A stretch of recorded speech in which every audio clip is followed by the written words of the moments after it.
3, 2, 1. Welcome back to Secret Sex Dungeon. It's been a fortnight and we have been itching to get back and play this game again. My name's Luke McFan. I run the game, play the DM in this and all of the NPCs that you're going to come across. And in our adventuring group, if you haven't met them yet, welcome. It's great to see you here.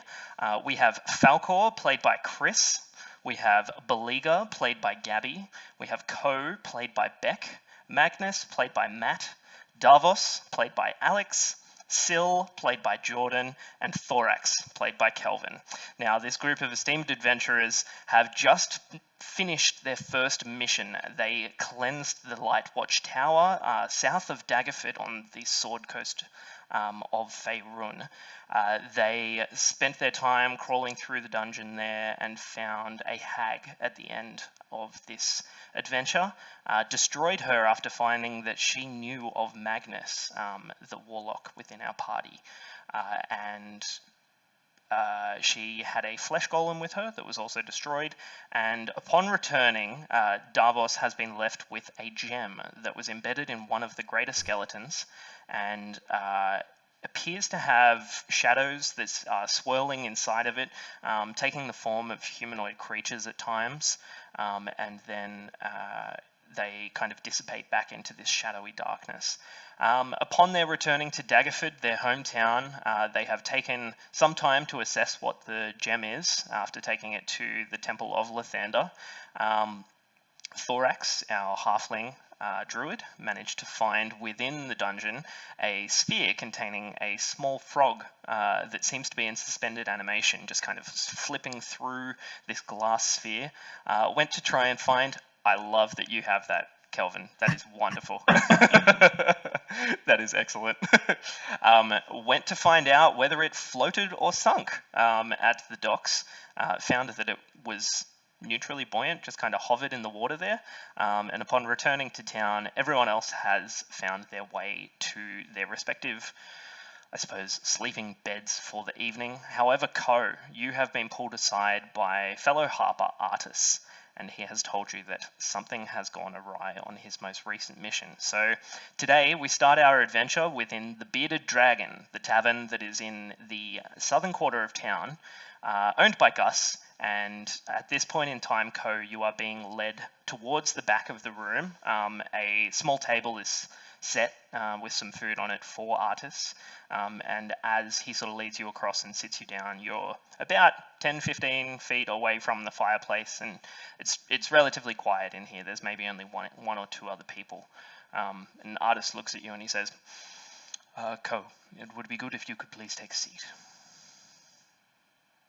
I sit down and then I just casually put my feet up back onto the barrel that's got his food on it.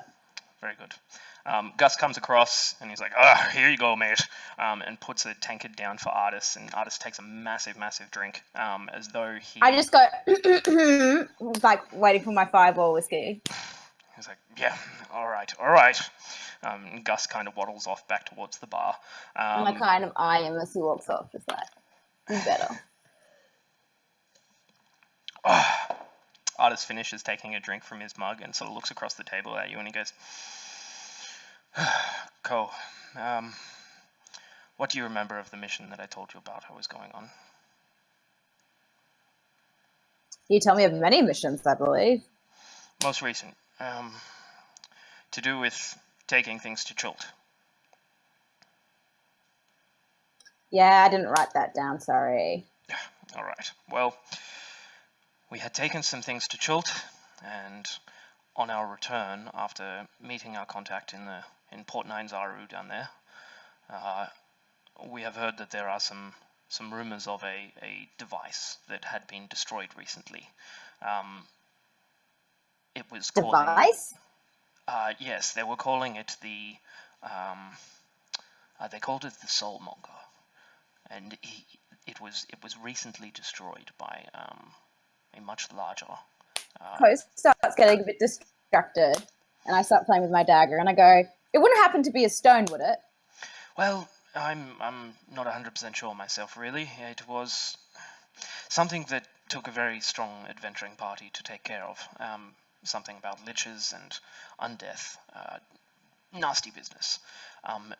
I mostly was glad to get out of there without too much of an issue, but we made our delivery, the ring that I had discussed with you, Winter's Frost, and on our return, we were coming back into town, made it here last night even, and walking through town of the evening, I was attacked.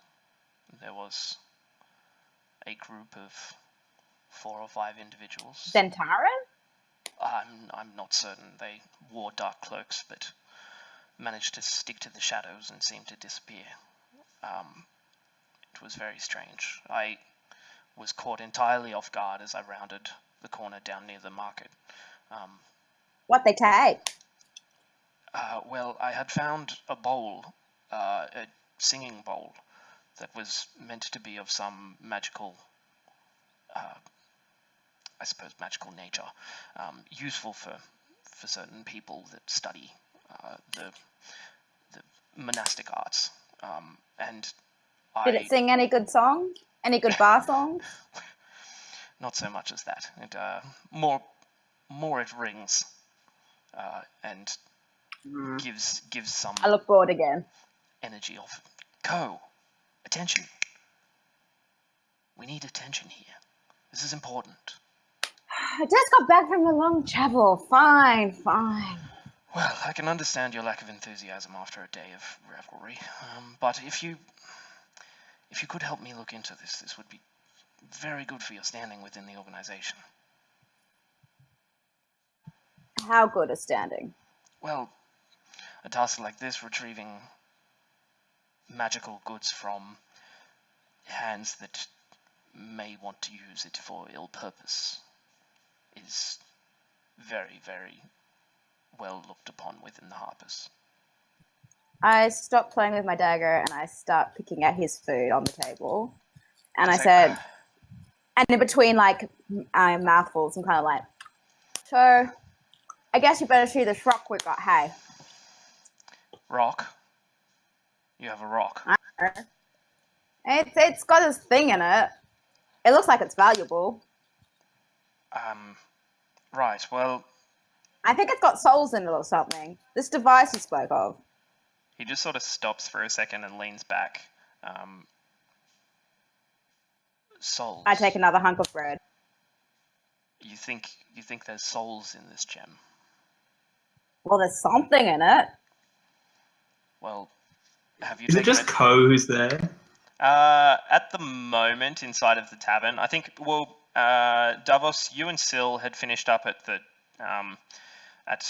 Temple of Lathander. Where were you heading after that? Were you going back to the tavern, or were you staying around there and lodging at the temple this evening? Prob's temple, I guess. Okay. So I suppose you guys are bedded down there at the moment. Could go for a walk, but it probably wouldn't do much. Let's keep it simple, maybe.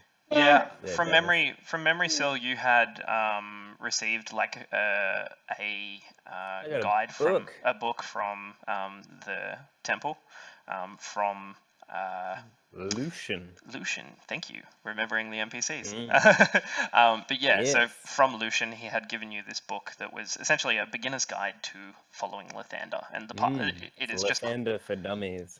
It is just called The Right Path. As you open it, it just begins sort of looking through. It begins telling sort of parables and stories of Lathander and those that have followed him. But Artis seems extremely kind of taken aback that you feel like there's souls within this gem. Well, I'm no wizard, but it's at least like a movie or something. I don't know. It's got moving pictures. Right. Well, if it can't be found what is inside of this gem, and you fear that there's souls, perhaps it's best for it to be good souls, bad souls. Any ideas? I don't know. It's got something in it. I best you take a look at it. Right. You know me. I like to break things. well, I don't know too much arcane, but perhaps we can take it to the Candlekeep and they might have an idea. Which hideout you keep it at? What? I'll come find you in the morning if you tell me where you're staying tonight. The sheds north of the Market City. You stay there and wait for me, yeah? Right. And then I like pick up a piece of, I take the rest of the bread and I kind of stand up. At that and I point, just kind of chew on that. At that point, Gus is coming back and he's got the shot of Fireball. He's just like, I'm like, and I take it and I swig it. And he's just standing there with his palm out. He's like, I'll be 3 copper. What about my tab?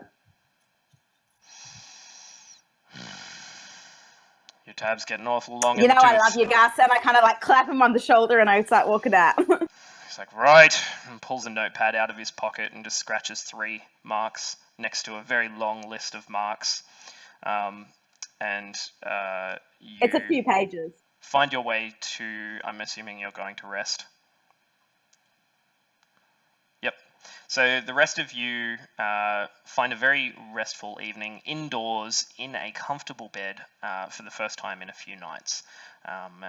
None of the undead scratching at walls that you've had in the previous evenings. It's a very restful evening and you all get your benefits of a long rest.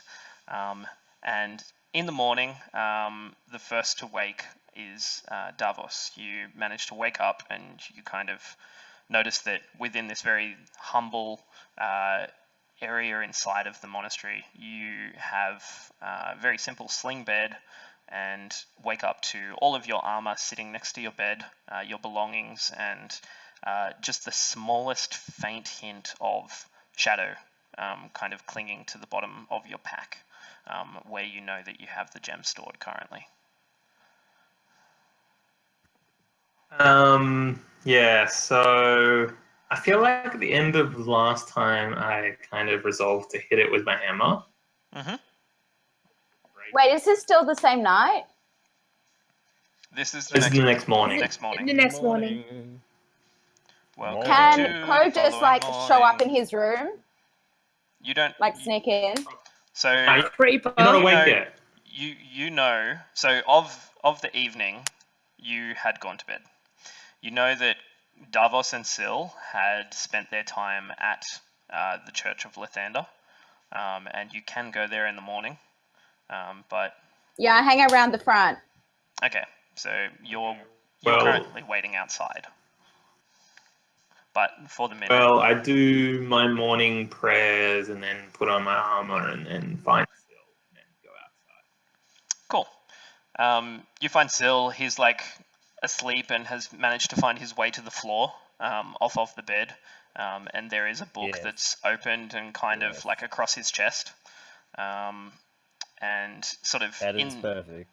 in the same livery that he had in the day before. Hasn't looked like he's really prepared anything from the prepared for sleep or prepared for wakefulness. He's just ready to go.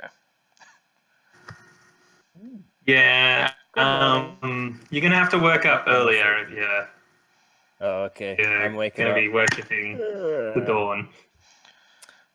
Yes, duly noted. Is it dawn now? No. Yeah, I sigh. Your training is only young. Oh, I'm getting training. Wonderful. this is good. How old It's been a are while you since I still? was trained. Well, Is this in character? it I would love if depends. it is. I'm It sure. depends of what race you are. But I still feel young. I am a mere 50 years old. But I still have 50 more years, roughly, until I reach adulthood. Hmm. It will pass in the blink of an eye, I'm sure. Yeah, my character's 25. 25? You're but a baby. A tiny baby. Wow. A baby in armor. Nice to meet you. Ah, that's a joke. I'm just joking. You were very good with these jokes. That hammer. Yeah, I've seen you swing the hammer. It's not like a baby at all. Okay, we go outside, and I think we find Ko there. Yeah, as you walk outside, you can see Hey, that she's let's just go. sitting at the base of the stairs, just kind of flipping a I'm dagger casually in her trying hand. to pickpocket people who are walking past. Oh, okay. Go ahead and roll a sleight of hand check as you see like a relatively young man, kind of looks like he might be carrying something up towards the merchant's ward, and 8. an 8. You kind of bump into him really clumsily, and sort of he's carrying like all of this, these sacks of like material, and it like clashes onto the floor. All of these bags seem to be full of some type of metal, and he's like, "Hey, which way are you going?" I kind of pick one up, and then I'm kind of unsure as to whether to give it back or not. I'm like, He's like, "But just fucking put it on the pile." And he's like eyes locked with you as you're holding the bag.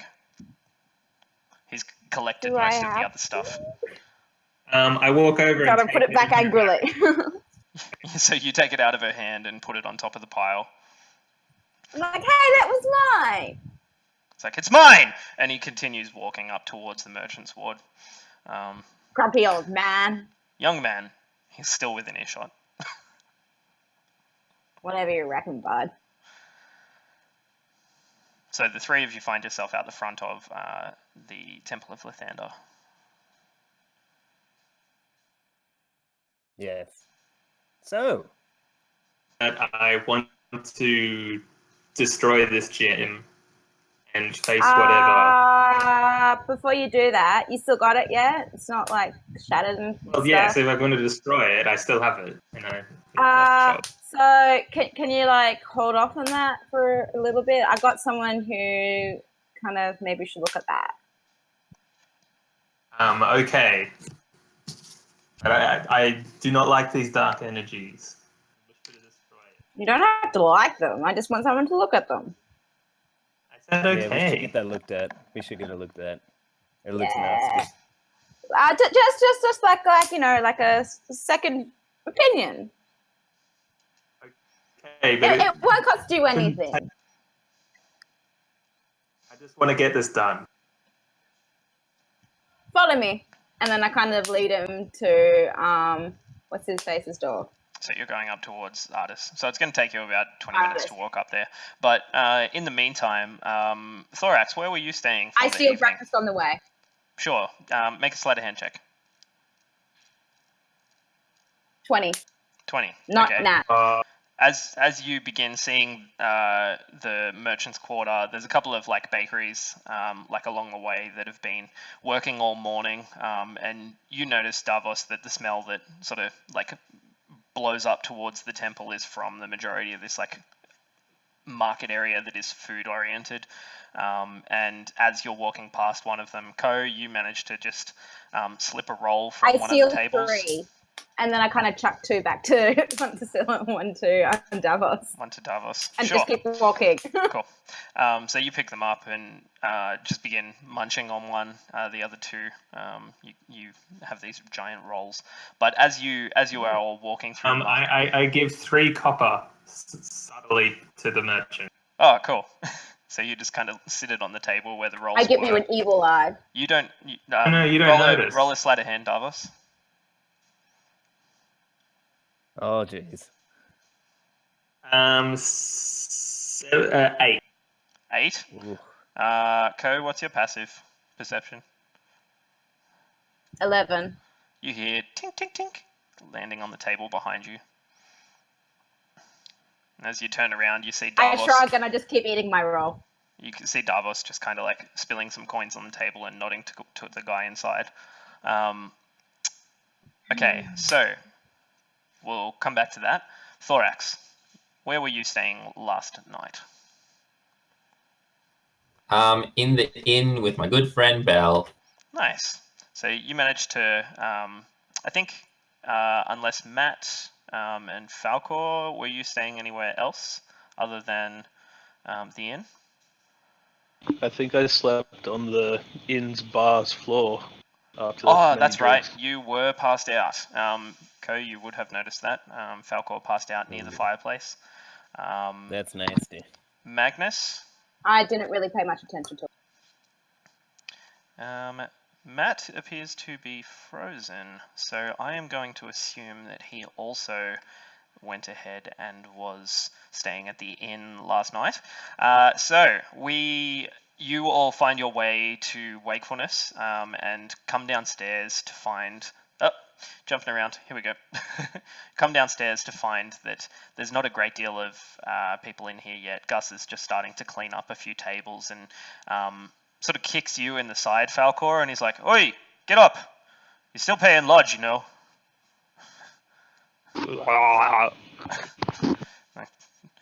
You're going to be needing a bucket. Nope, Laura's good. Right. Well, can I get your hair, dog? A hair dog? Yeah, hair of the dog. You know, another ale. Oh, yes, 3 please. Right. 3. Right. Okay. Flicking coin. You flip him a coin. A silver piece, I'm assuming. Why not? Yeah. So go ahead and mark off a silver. And he brings back a very, very large tankard of mead. He's like, "That's 3 there." And you do need to pick it up with 2 hands to drink this, as though it is a small cup of a giant. But you all find your way down to the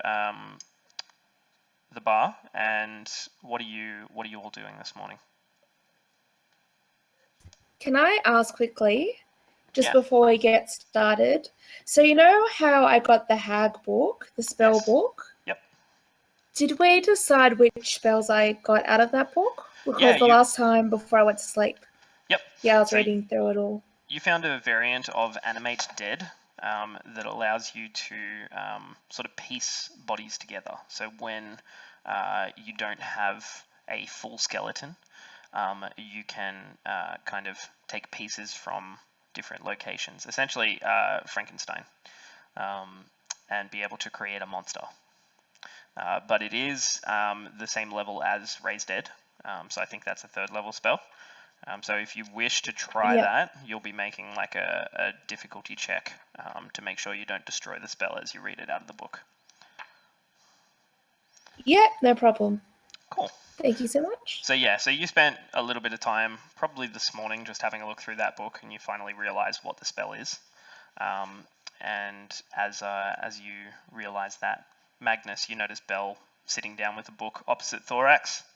And Thorax is just kind of looking around the room, swinging his legs, and Gus finally brings him out a plate that's got, more than what a usual man would probably eat for breakfast. But you know that halflings are very adept at putting food away.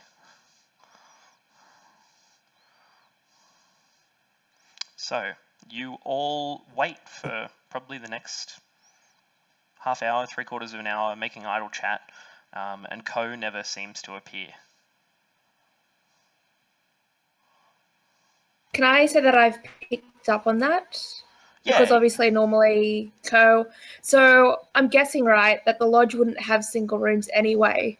So there's a high likelihood that Ko and I would be sharing a room anyway. Sure. So can I, Yeah, so then so I ask around and see if anyone's seen her, because I think it's a bit weird because normally she should annoy me first thing in the morning.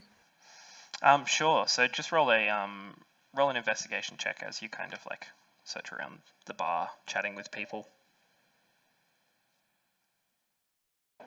10. 10.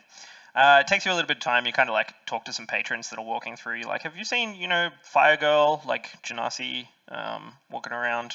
They're like, No, this morning. I'm just here to get a coffee."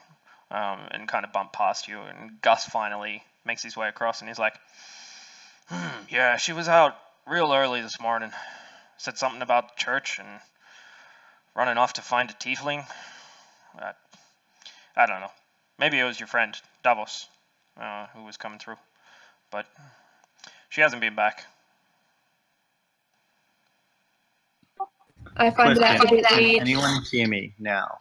Yeah, we can hear you. Yeah, we can.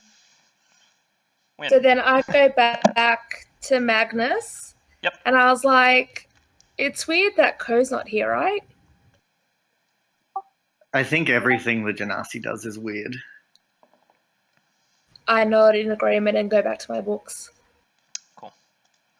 So you guys kind of chill out. Is anyone wanting to do anything this morning besides Falcor nursing a hangover, Thorax stuffing your face full of food, and looking lovingly at your frog sphere? If I attempt to give the frog some breakfast. Cool. What are you trying to feed them?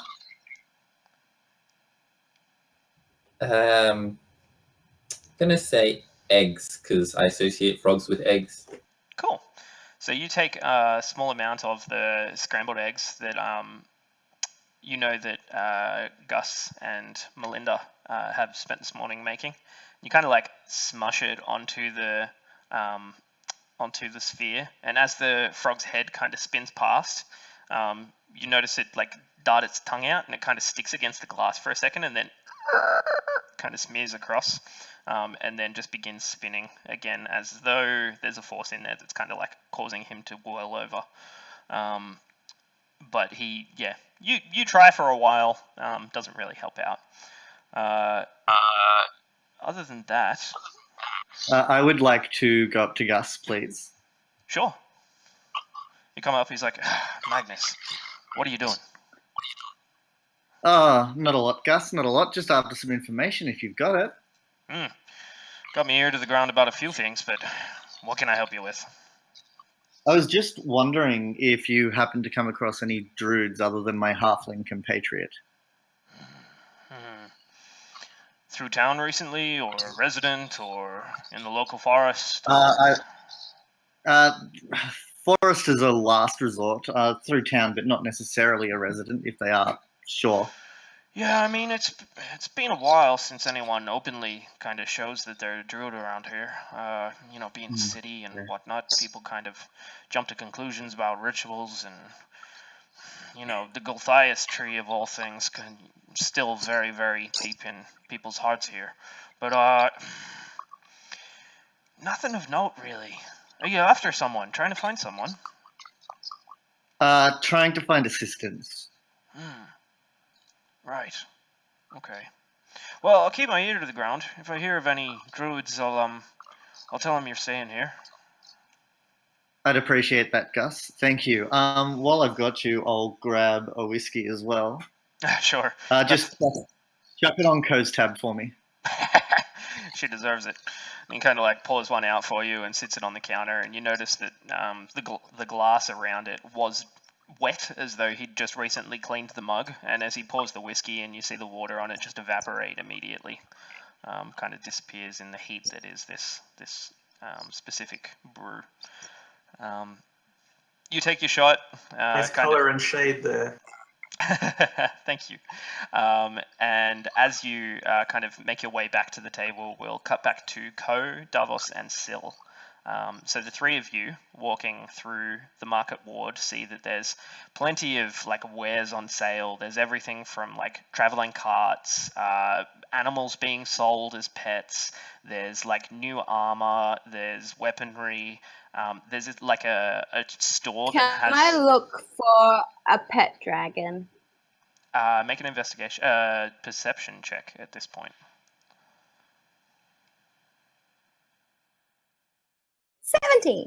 17.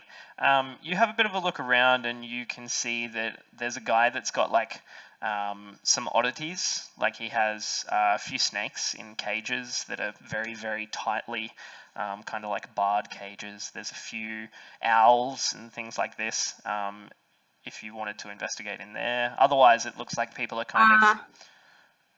I'll go have a look at that. And I'm just like, I walk over and I just point to the snakes. Any of those fly per chance? He's like, no flying snakes. It's bad news. Away. Fire? Flying. I stick my tongue out and I just walk off. Clean out your ears. Flying. No, get out. I don't want any business with that. I don't want any business with you. And I just Good. walk off.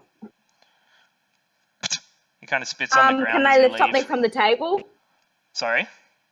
Can I try to lift something from the table? On the table in front of you, you can see that there's cages, relatively large. Like the smallest would be for one of these like rabbits that's probably about like maybe a foot by half a foot, or maybe a foot by a foot. Just this little tiny baby rabbit. That's probably the smallest thing that you could lift off this table.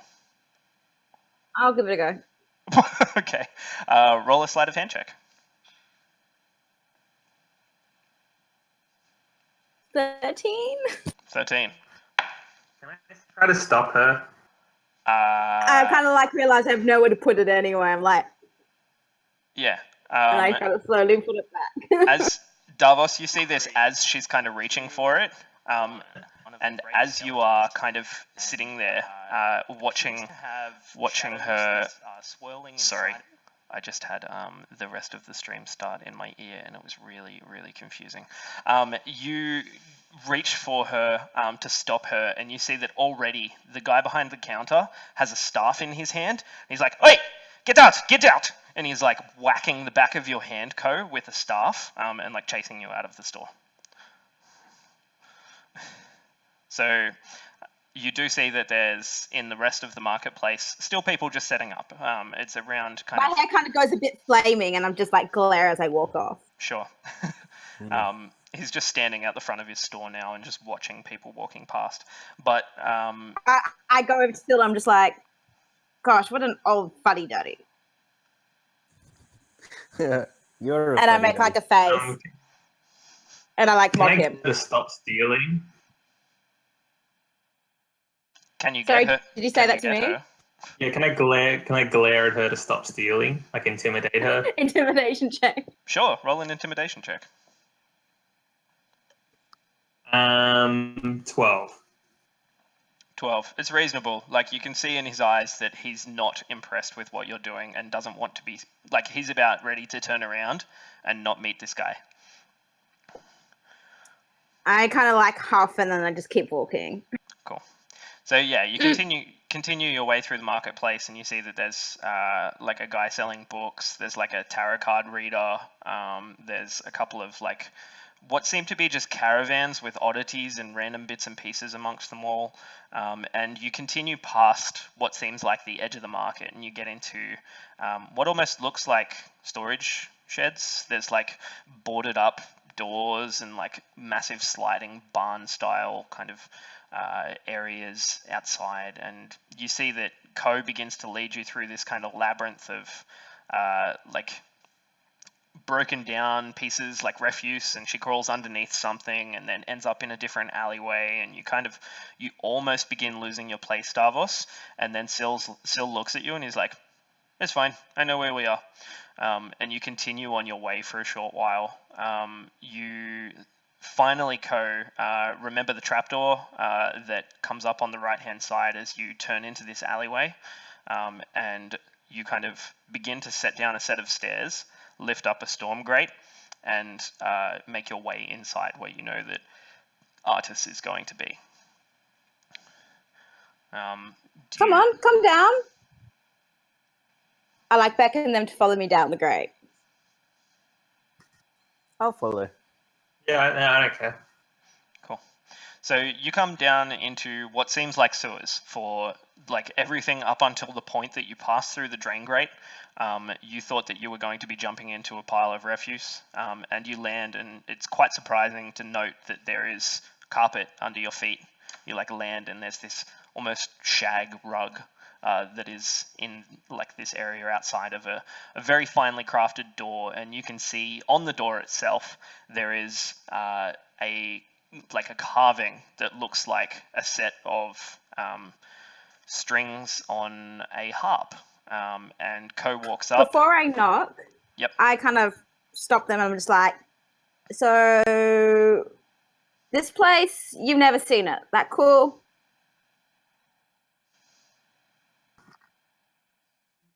Yep. I'm not taking you guys in until that's cool.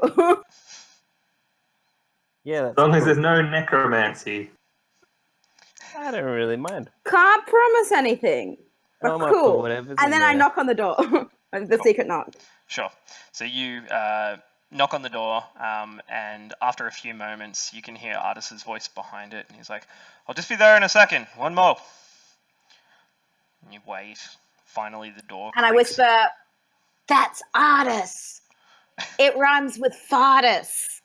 Oh, like- And I start laughing to myself because I think I'm hilarious. Co, even you know the door is pretty thin.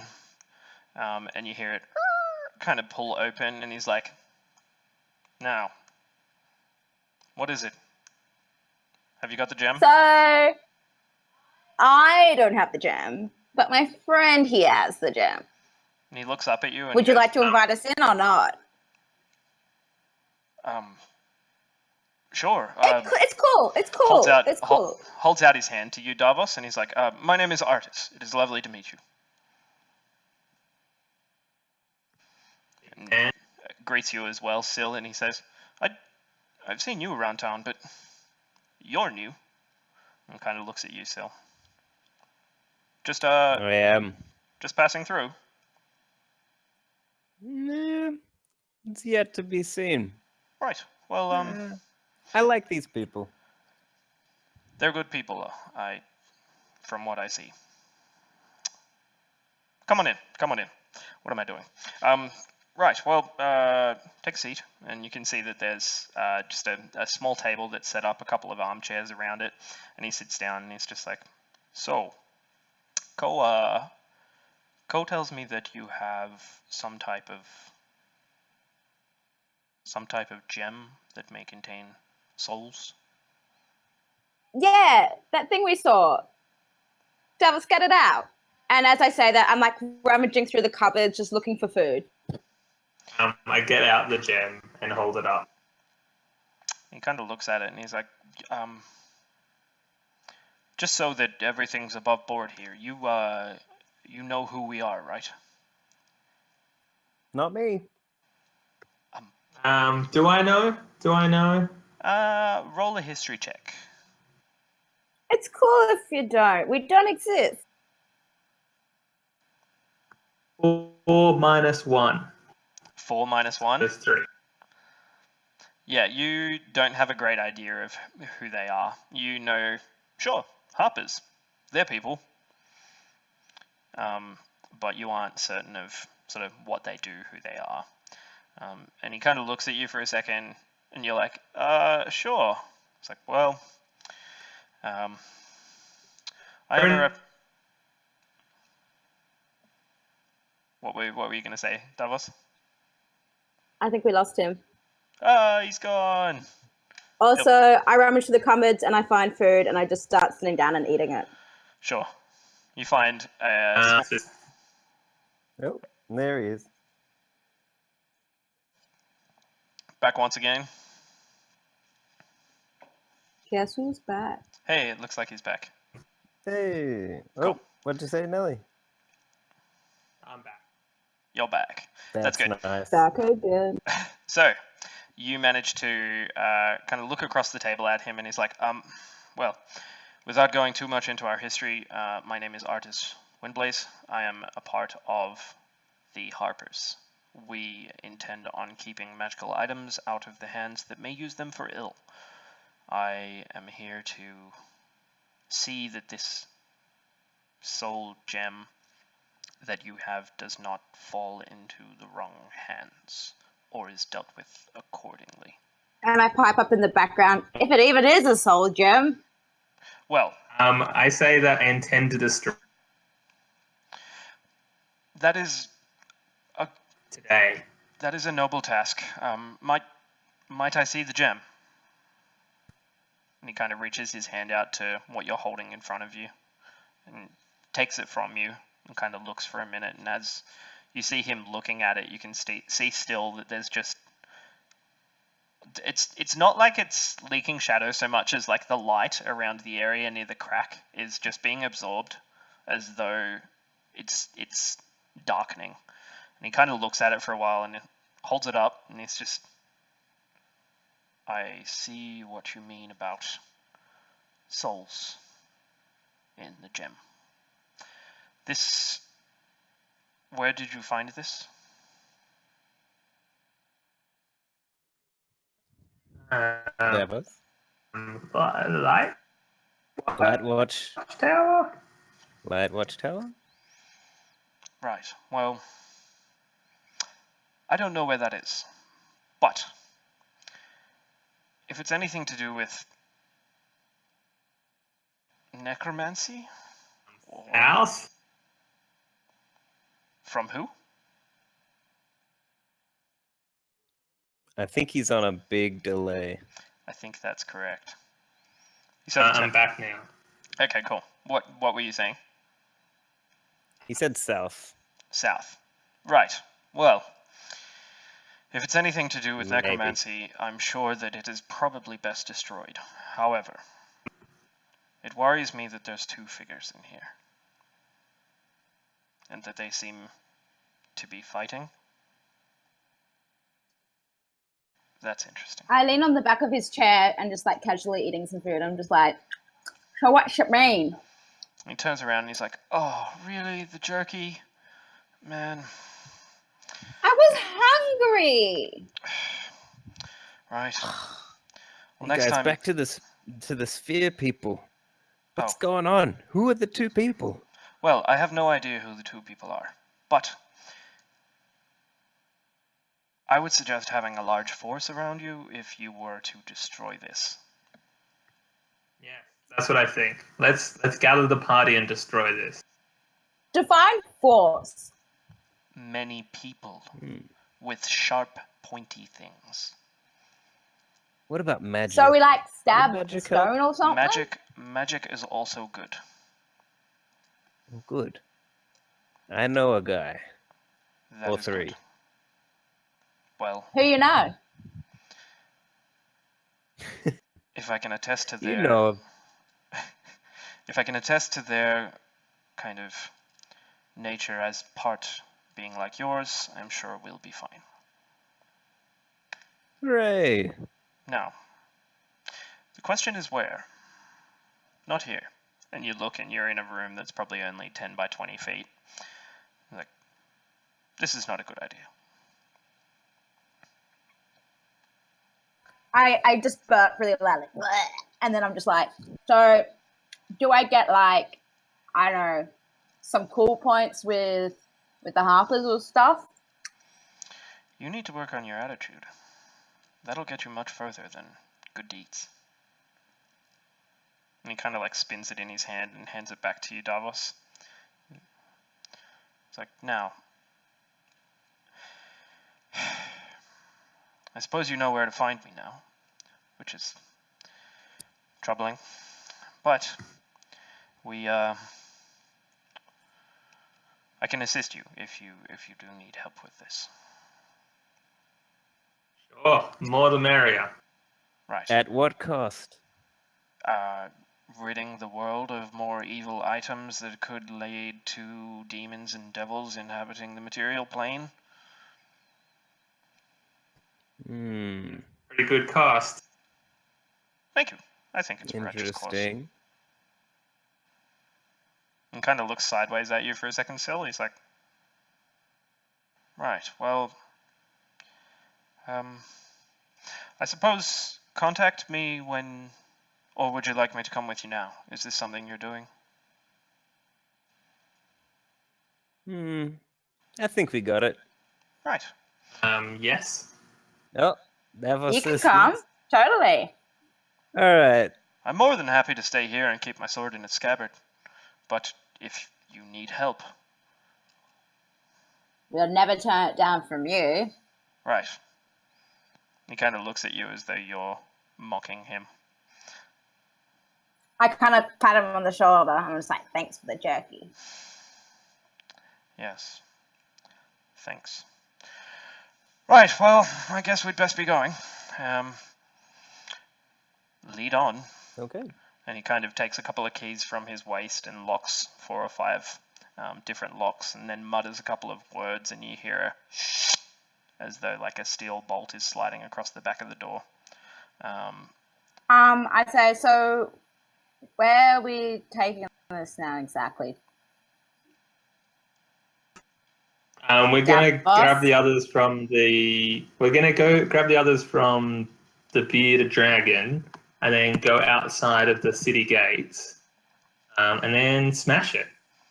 Would like smash it help and you if we guys get destroyed it ready. in a temple because there'd be like angels and stuff to protect us. With us all. With our swords? I don't know. Sorry, Alex, Yep. you kind of went a I bit, take that as a no. bit With us digitally always? dilated there. With us I don't- always. I don't think that's how Lathander works. I'm new to Well, this. I but don't know. I'm pretty sure it doesn't work like that. So I think Lathander helps those who help themselves. Maybe. Yeah, but outside. Outside, please. Yeah. Yeah, we don't want to defile How the about temple, in do we? that watchtower, the light tower, whatever it was? That's ages That's away. I want this days destroyed away. today. You're crazy, Ko. Some people say that. You crazy I man. want this Where- destroyed today, and zero consequences happen today. Ko, do you know where our companions are? Beat a dragon, yeah? All right. Let's go there. Cool. So you make your way We back go there. through the Merchant's Ward towards the south of town.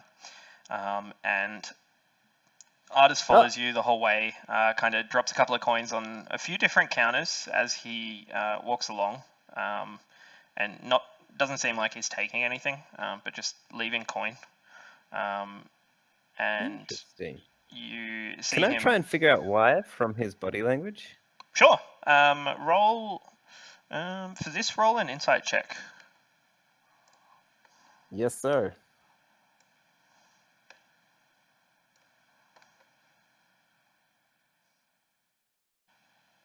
Eight. 8. It's a bit difficult. You're trying to figure out, like, he stops at an armory and drops a couple of coins. Then he stops at a luthery, like a music sort of instrument creator, and drops a couple of coins there. He stops off at a bakery and drops some stuff there. Sort of just making a little bit of eye contact with the people inside, but never anything that you can kind of make any sense of. They all kind of nod at him as he walks past. But yeah. You finally wander through the streets back to the Bearded Dragon and find yourself all sitting around. If you walk inside and find yourself looking down at a table that has Bell, Magnus, Falcor seemingly nursing a very large tankard of beer, and Thorax sitting at the end of the table with what seems like a full belly and a couple of crumbs on a plate in front of him. Hello. Hello, all. That guy I looks only drunk. give him a second. With our friends having arrived, I ask Gus for a round of drinks, and I give him like a nudge and a knowing look, like you know where to put it, and I look at Ko like this one. Cool. He Am kind I of kind of alright? looks at you for a second, and he's like, all right.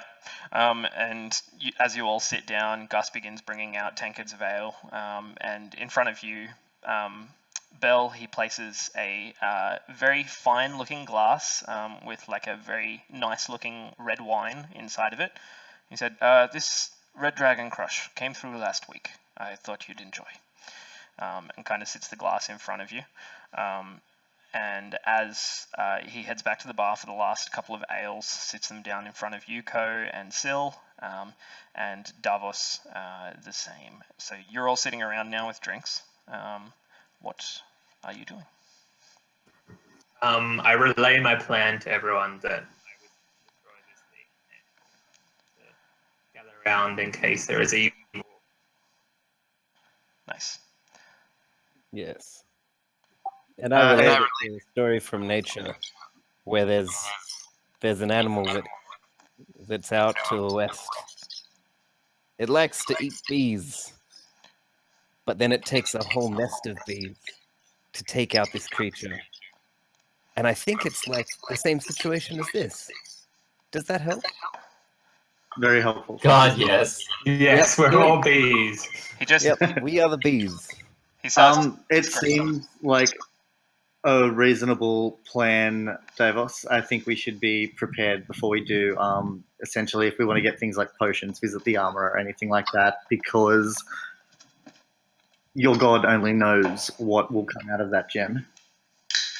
Can I just say that obviously being really pro necromancy, Mhm. I am obviously not super happy that everyone's like saying, "Oh, it must be destroyed because it's to do with necromancy." So this is evil. I want it destroyed because I Yeah. get better standing. I want to see yeah, what's in it. yeah. So I try and look through any of my notes, even though because mine's the diary, to see if there's anything worthwhile that I get out of it if it was destroyed. Otherwise, I might not have much interest in it. Sure. I mean, even like your own notes. So go ahead and roll a history. Roll a history check with advantage, looking over your own notes and what you can see from the hag. And you actually ask Magnus for his manual that he got from the journal that he got from the hag as well. Just trying to find any information.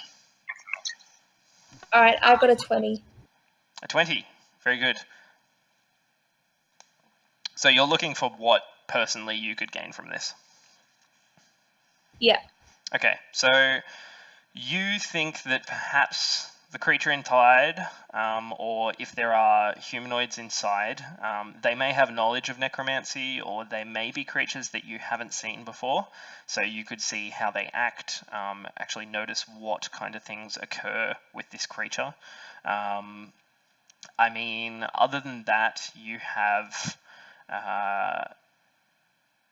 by breaking the gem itself, you may learn more about the spell that was used to kind of encase the souls in this gem. But other than that, Okay. you don't think that there's much else you'd learn from this gem without serious kind of months of study. Okay, so it's like a quick way of getting a lot of information. Yeah, like if you break it, you know there's certainty in breaking something. It will be broken, and you may learn something. All right. Okay, thanks. Cool.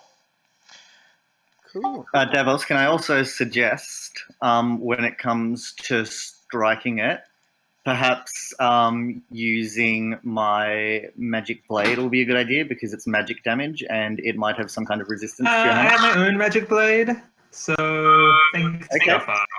Okay, you can use your magic blade. The other Big advantage. if something big and scary comes out of it, I can misty step back. Sure, we will defeat it. Falcor, your head is just coming back into the world of reality. The headache's kind of clearing. You've got a reasonable buzz going from the rest of this ale. What are you thinking about the current situation? I'm thinking you guys don't really know what you're talking about. Anything could come out, and really got to prepare a bit better than let's smashy smashy. Maybe What put do you some, suggest? some holes with some sharp sticks in it, some boulders, some rolling logs and whatnot. I And don't then have time smashy for smashy. this. Set a trap. You could say it like that, but But then the how less do we know detail. what trap would work if we don't know what it is? We have I have a steel necromancer. trap. We have a necromancer who seems to know a bit about this stuff. I turn towards Belle and I'm just like, do you? Well, I know from reading that obviously we'll learn more about it if we destroy it. But as we said, we don't know what kind of entity it is in it. We've tried to do arcana checks and stuff, and we just don't know what's in it. So I guess we can probably the best way to do it is just to protect ourselves rather than trying What to would trap you it. suggest the best protection is? Well, if we can probably destroy it range, it's probably going to be a lot better than doing melee and having something right in front of us. So if there's a way to destroy it from a distance, that could potentially be better. Interesting. Ring of fire. Ring of fire. Luke, I mean, DM guy, That's me. did I see any longbows in the market? Yeah, I reckon you would have. If you were looking around for it, just roll a perception check in retrospect. Fun to say. 20 total. Yeah, you definitely saw some longbows around. Some of them were relatively well crafted. Might have fetched a decent bit of coin, but other than that, there was a couple of relatively simple bows that were longbows. Something that looked almost Okay. like a not a recurve, but like a actually no, that is what they're called. You know, the ones that kind of curve at the top and bottom. So recurve bow. Yes. You did see a couple of long range bows. Okay. While Can these guys I- talk, I heard long range. So is it possible to just race off and go buy one and a quiver and 20 arrows? Yeah, we can say that when you were coming back through town, you kind of delayed because you were like, I'm just gonna markets, bye. And you walk into this store and you see there's a relatively lanky man. Doesn't really look like what you'd expect a hunter or a weaponsmith to be. Usually blacksmiths are very stalwart people, and even people that work with timber are quite robust. But this guy, and you finally notice that as he turns around, you can see the pointed ears. This elven man, and he turns around, looks at you, and just says, "Ah, hello, sir. Is there anything that I can help you with today?" I lost my longbow, Oh, and I would like a new one. well, I'm sure we can sort that out. There's no issues. And he kind of motions to a wall, and you can see that there's about 15 different bows just hanging there. Everything from short bows, hand crossbows, a very large heavy crossbow. And finally, you end up looking across a section that's got 3 of these longbows. There's one that looks very fine. And he says, the range of prices here is from 80 gold pieces back down to, and I'm just going to grab my player's handbook for a second so that I can check out some prices for you. Longbow price in the book is 50 GP. There we go. So yes, so he does say that they range in price from 80 gold pieces back down to 65. Yes. Is there one that looks particularly just plain but pretty sturdy? Yeah, just roll a perception check as you have a look around the store. He's kind of motioning to a couple of things near the front. Yeah, I have 19 total. 19 total. You can see that behind the counter, you can see the top of a couple of bows, and 1 or 2 that would be short bows, and one that's kind of sticking up about another 2 foot. And as you turn around and he notices you looking over his shoulder, he's like, that was meant to be spoken for the town guard, but are you a little short on coin? Yes, making coin is not my specialty, Well, so I am on a budget. often we do find that adventurers coming through are a little strapped for cash. So, I can offer you this bow here, and he puts it up on the table, and it is by all descriptions functional. It would work as a longbow, nothing too flash. It's kind of just a bit of leather wrapping for the hand piece. And he just says, I could probably part with this for around 42 gold pieces. It would be likely my best 42. deal here. I could interest you in some of these short bows, if they're more within your price range. What if we do 42, but you throw in 20 arrows and a quiver? Bargainsman. Go ahead and roll a persuasion check.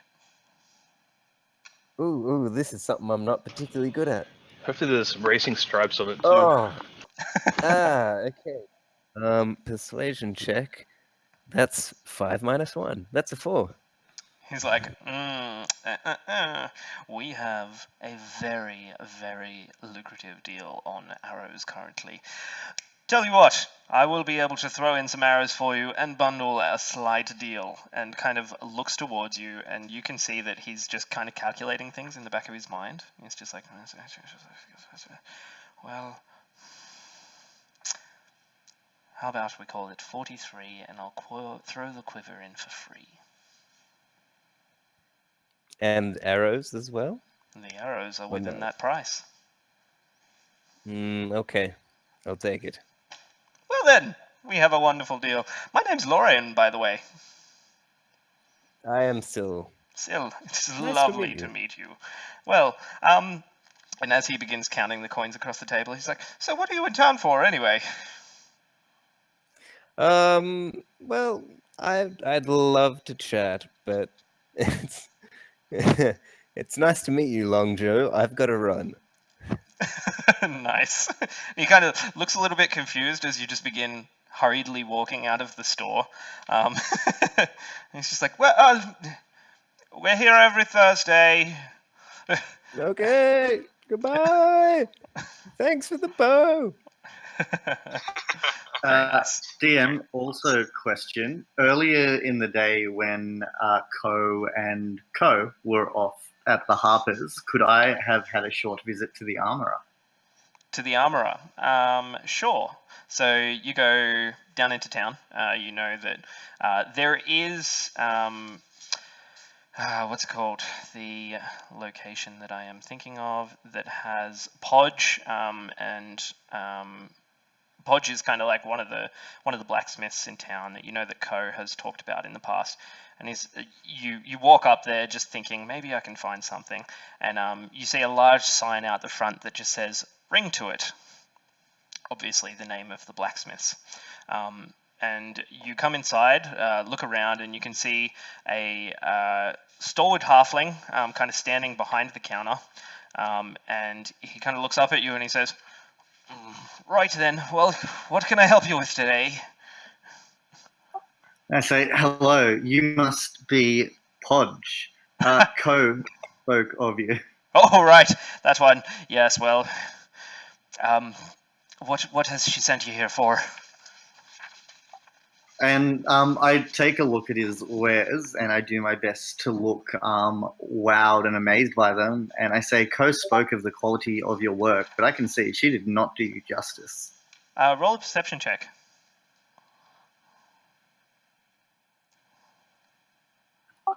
15. 15. You don't even need to lie here.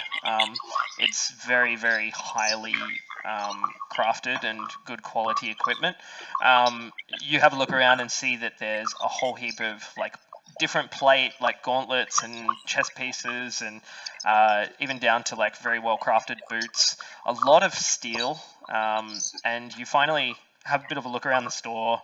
And see that there are some leather items towards the back as well. There's a couple of shields that have been created, some greaves, and you actually find what looks like the majority of a set of leather armor. And he says, looks like you're traveling fairly light there. Maybe I got something in back for you. How about you come through? Thank you. So, what is it you're after anyway? I'd be after some light armor, maybe something in the studded leather variety if you have it. Oh, interesting. Well, and he starts having a look around the walls and pulling pieces off, and he's got like a couple of pieces that are made for dwarves, and he kind of holds it up, and it's way too wide and way too short for you. He's like, that's not going to do. Puts it back up on the rack, and grabs this pole from the side of the wall. Meanwhile, in the background, there's this forge behind you that's kind of blowing this extremely hot air out of this vent on the side, and it kind of blows your hair up behind you, and you kind of find yourself very warm in this room. He grabs the pole and pulls down a like a relatively well-made studded leather set of armor. He's like, this be something like what you're looking for? I inspect it. Sure. You take a bit of time, have a look. It definitely looks well made. It's much thicker than the armor that you're currently wearing. and it's been made so that it actually moves much more easily than the set you have. It feels like perhaps the range of motion is a little bit wider in the piece, and you would have I don't know, it would help with it would be better than the armor you're currently wearing. I say it is indeed a fine piece. What, perhaps we could come to some kind of arrangement here. Yeah, I mean, this was made by my apprentice. It's good work, if I say myself. I think he said it took him around 40 hours, and I think he was commissioning 50 gold. And I sort of look at it and I think about it, and I'm like, 50 gold for an apprentice's work? I mean, you can see the quality of the equipment yourself. And I sort of like look at it and I'm like, it's a fine piece, but I'm putting my life on the line for an apprentice work. Well, I mean, you can always try the markets. Ooh, okay. Let me just inspect the old inventory. Sure. And he kind of he grabs it off of you for a second and begins turning over seams, and he's just like, I mean, I'm pretty impressed here. And kind of picks it up and looks for a second, and he's like, looks like he had his tools out for a while. And you look at what he's looking at, and there's a couple of like runes that are engraved across the neck. And he's just like, hilarious. Wonder if you'll ever figure out whether that works or not. Okay. Can I do an Arcana check on those runes, please? Yeah, sure. Luke. Yeah. I forgot I had 500 gold pieces worth of sapphires. Yeah, you probably do. Yeah, I forgot about that. So that might change bargaining. Yeah, cool. I'll say that 23 is my Arcana. Yeah, cool. You can read some of the runes. It's like Dul, Och, Re, and Helech, and together they don't really mean anything. You can see that this is almost like as though someone's taken a word and jumbled it up, and it looks as though they've been carved, as though someone's been learning them.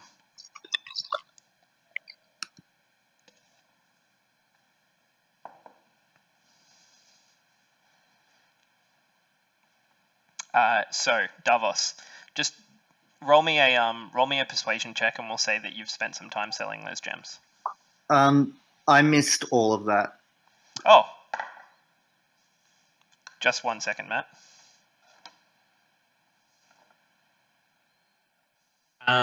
17 plus 3, 20. Oh, very good. Yeah, you managed to get 495 gold pieces for all of the sapphires together. Wonderful. Took a little while bargaining with some of the guys around the market, but you managed to make it happen. Magnus, are you there? Can you hear me? I can hear you now.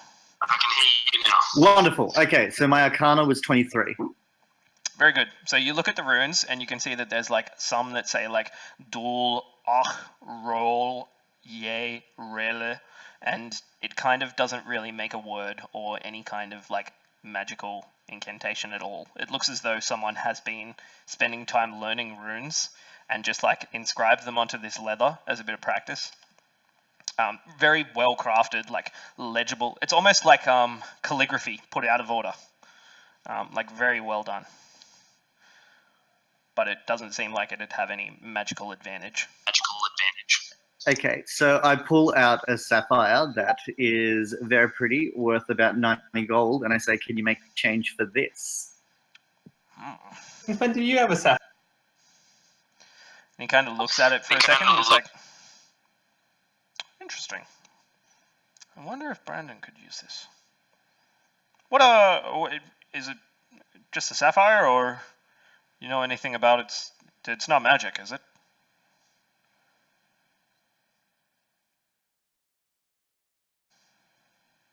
Magnus, you there?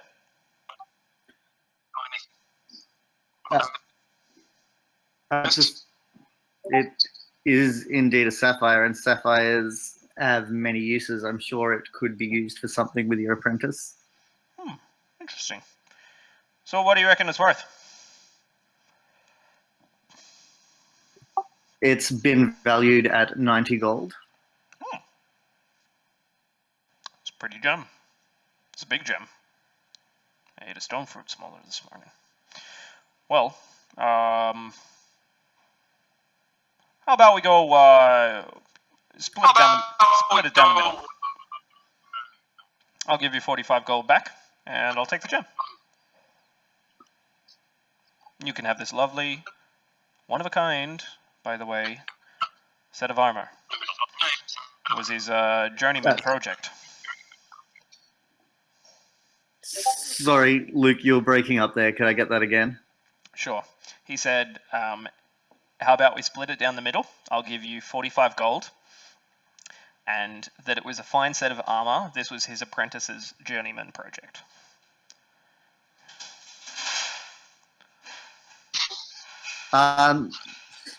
So he's going to give me the armor and 45 gold?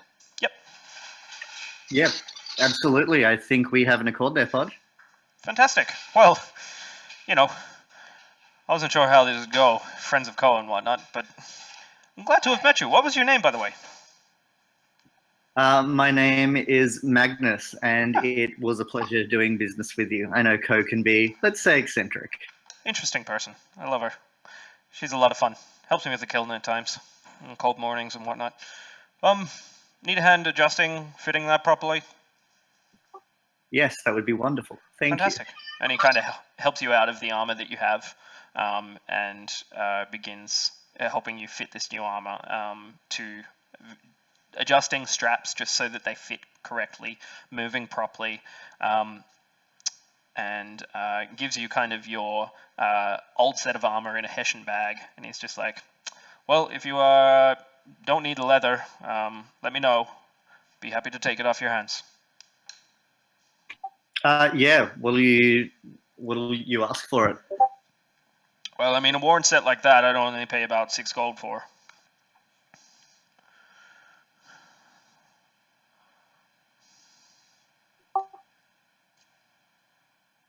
I mean, I don't mean to offend. Oh, sorry, I missed that. About what? 6 gold. Oh, yeah, absolutely. Let's do it. Oh, sure. And he kind of hands some more coins across the counter, and you walk out of there without your old leather armor, being very careful to take the gold epaulet that was created by the Corrid for you, and attach it across your new armor piece. You manage to find your way back. Syl has his longbow, you have a new set of armor, and everyone is still strategizing about how to go about exploiting this gem. So is that Can just I, a leather for me? 12 plus decks? Yeah. So it's a studded set of leather armor, slightly heavier than what you did have, but it's going to increase your armor class by 1. Awesome.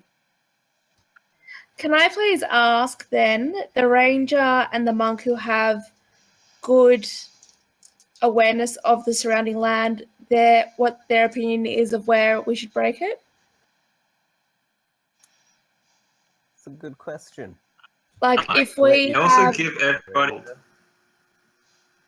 from the selling, so everybody gets 70 gold.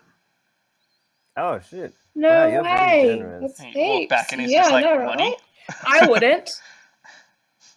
I wouldn't. Didn't you split that last time with us?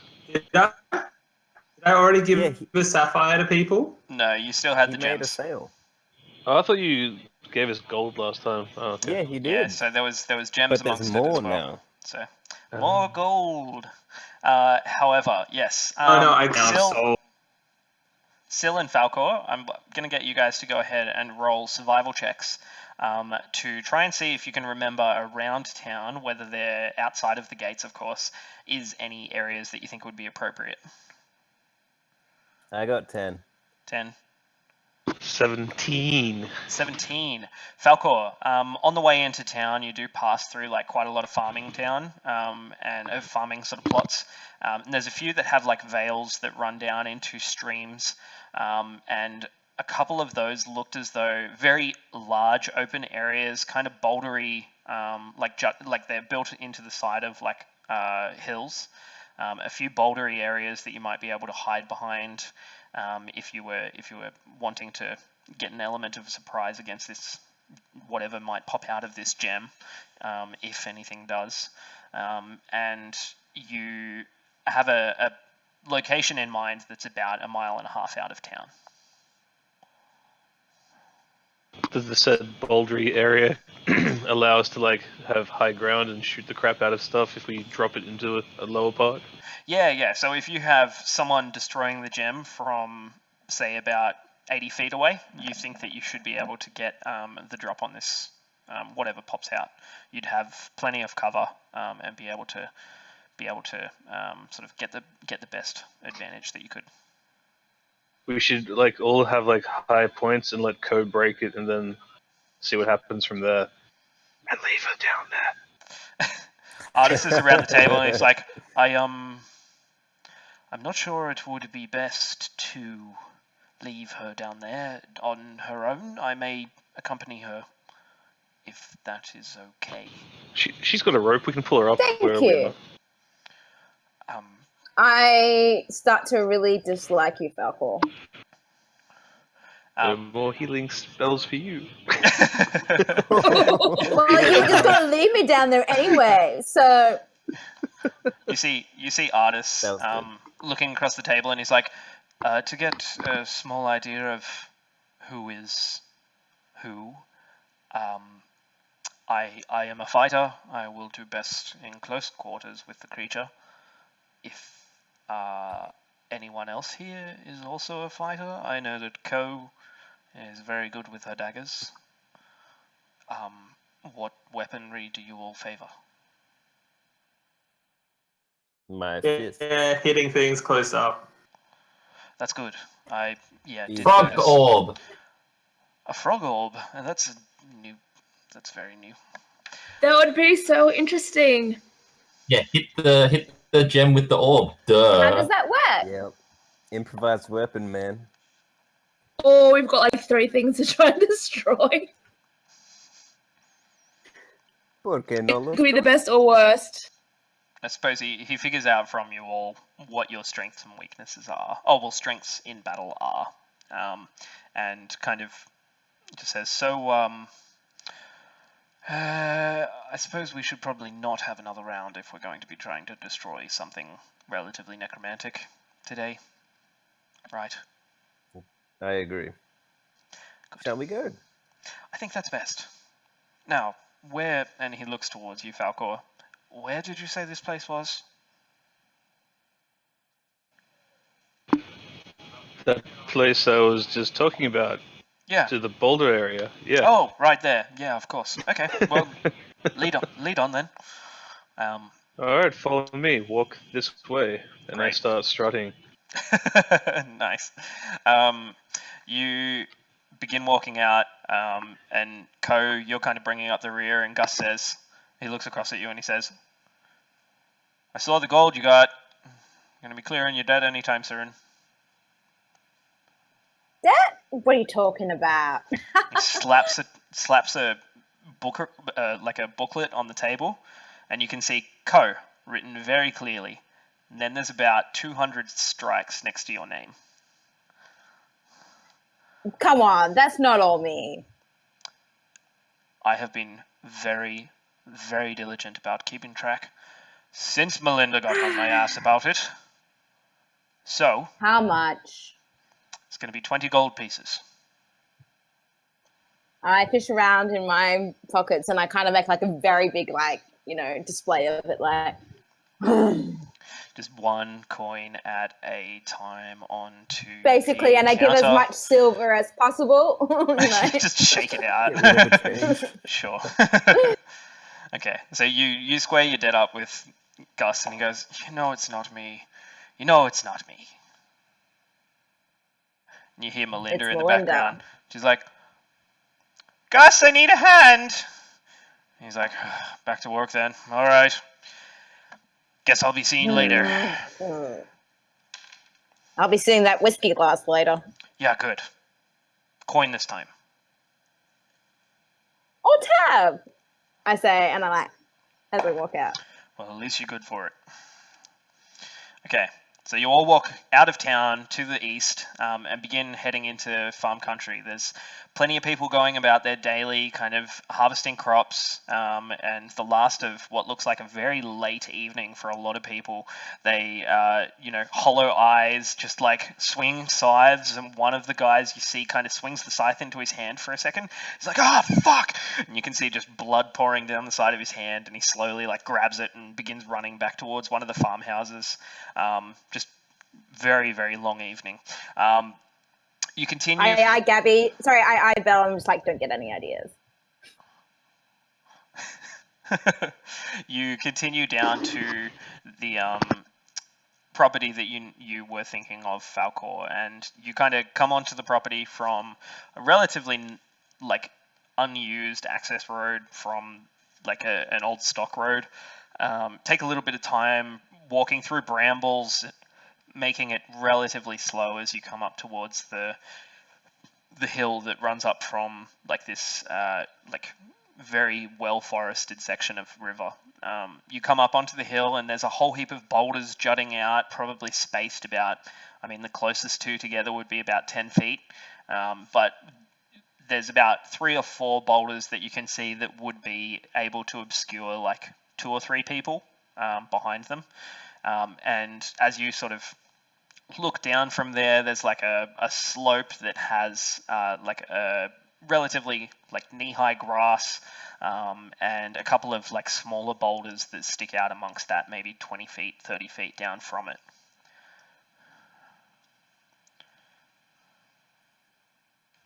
So Excellent. let's get This set is up. the place. I melt into the shadows. That's cool. You're gonna break our thing open. Being around midday, it's quite difficult to find shadows. I melt into the shadows. Roll a stealth check It's like before light anyone table. discusses any kind of Roll a strategy. melting check. 17. Cool.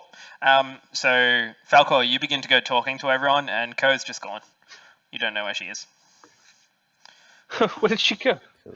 It's like she melted into a shadow. You're looking around, you're like, "Oh, that's weird." Alright, well, I guess everyone with long-range attacks get on the higher points. And I'm guessing that's like most people. Me. Okay, Yeah. so I just bought a for longbow. Yeah, if we ease can get of down there if we really want to. tracking, I'm going to go ahead and just quickly sketch up what this place will look like. Be careful you haven't used the bow before, Sil. Okay, Um, you can see this in front of you currently. There are 3, like, A piece of paper. a piece of paper. It's wonderful. In fact, I should be doing this on DM's Guild. Not DM's, Roll20. Let's see, can you guys see what's going on there? There's like, Not really. The Sort big of circles, now. big rocks Yeah, that we're kind hiding of. behind. if you Yep. hit If you So put it there press are- close focus up, participant, you'll see. so you can see 4 of the larger boulders around the top, like higher on the hill, up around this side, and then it goes downhill towards a couple of smaller boulders that you think you might be able to crack something on. Cool.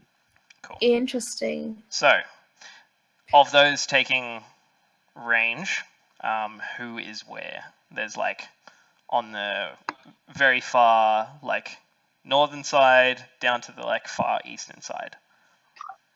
And the east was downhill, was it?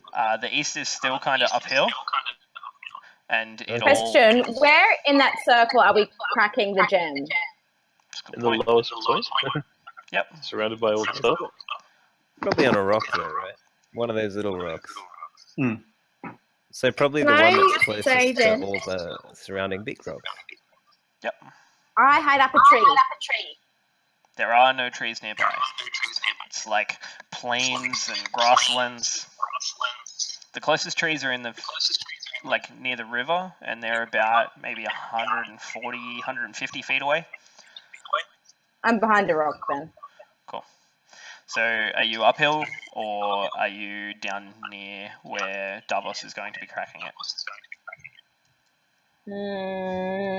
Uphill. Uphill. Okay. So you're about 50 feet away. Cool. I'll go uphill as well, but on the like whichever rock is at the lowest elevation, I'll like get say 3/4 cover if I can behind that. Yep. And I'll summon my packed blade in readiness. Okay, cool. So you're standing there waiting. Mm-hmm. Sil, whereabouts are you?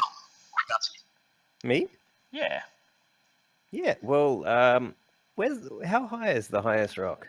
Okay, so there's a rock in front of you, like of the rocks around. If you were to stand on top of one of them, Yeah. you'd be about 60 Yep. feet, like above the point where downhill it is being cracked. Whoa. 60 feet. Well, that's pretty high up, isn't it? Yeah, it's almost a 45, like up this hill. Well then, yeah. There's some rocks to the northeast of where we'll be cracking it. Yeah, like Yep. sort of medium elevation. Look like. Yeah, sure. Cool. Yeah, I'll be on top of one of them. Nice. So you're kind of like prone on top of a rock, or are you standing? I'll be standing. I'll have my bow drawn. Yeah, cool. Who have we got left? Thorax.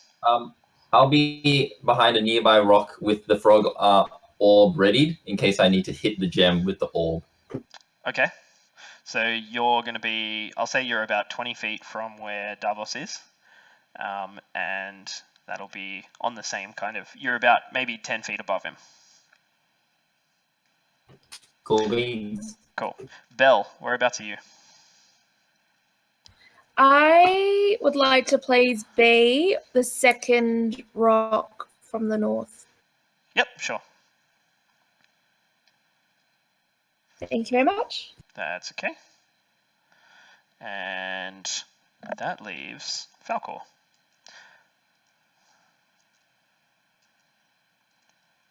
Whereabouts would you be, Falcor? Oh, sorry, I had to hit the button. That's okay.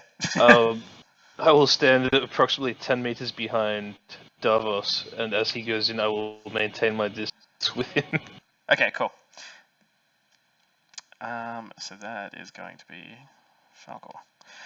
And you can see Davos as you begin walking up to the stone that you're going to crack it on near the middle of like this, like essentially you've created like a shooting gallery down at this rock. And as you're walking up, you can see Artis kind of stands on the opposite side of the stone.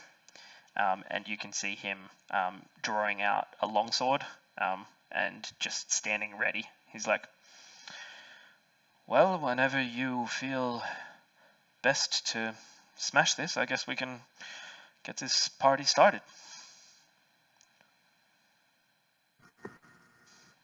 Smashy, smashy. All right. I ready my shield and I use the magic sword and I smash it. Okay, so go ahead and make an attack.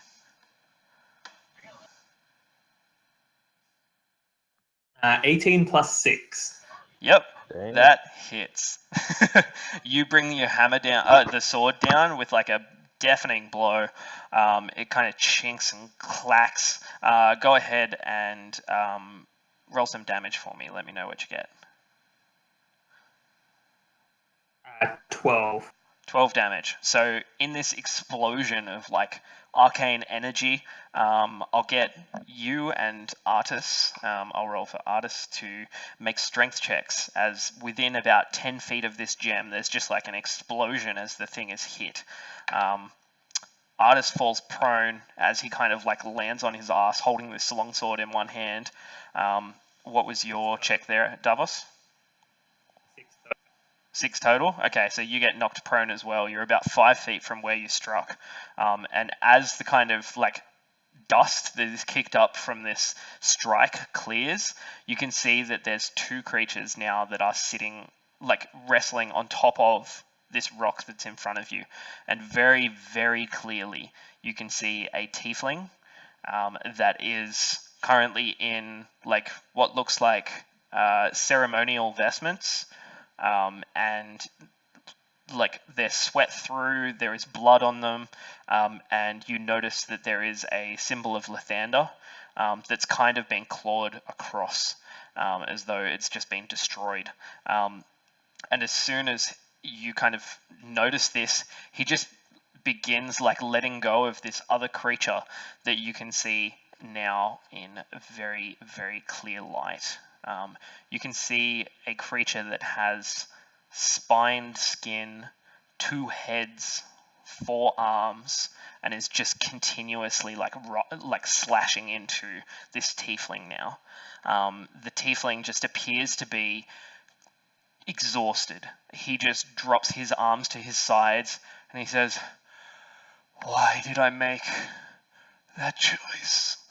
And kind of like lets out his last breath, and you can see that this creature that's on top of him slashes across his throat, and blood begins pouring down his chest. But in the final moments of life, this entire area around the stone, like near you and Artis, just begins to grow extremely dark, and you can hear this voice, and it just says, "Now forever you are mine." And it almost looks like a hand coalesces around the front of the tiefling, and just kind of Beck kind of pulls at him, and the tiefling just drops to the stone, completely dead. I was gonna do something to try to stop that, but Everybody, go ahead and roll initiative. I need to ask something first. You can ask something now. Does it look like that creature is from the City of Brass? You have never seen anything like this in the City of Brass. Does it look like a demon? It looks like... roll a nature check.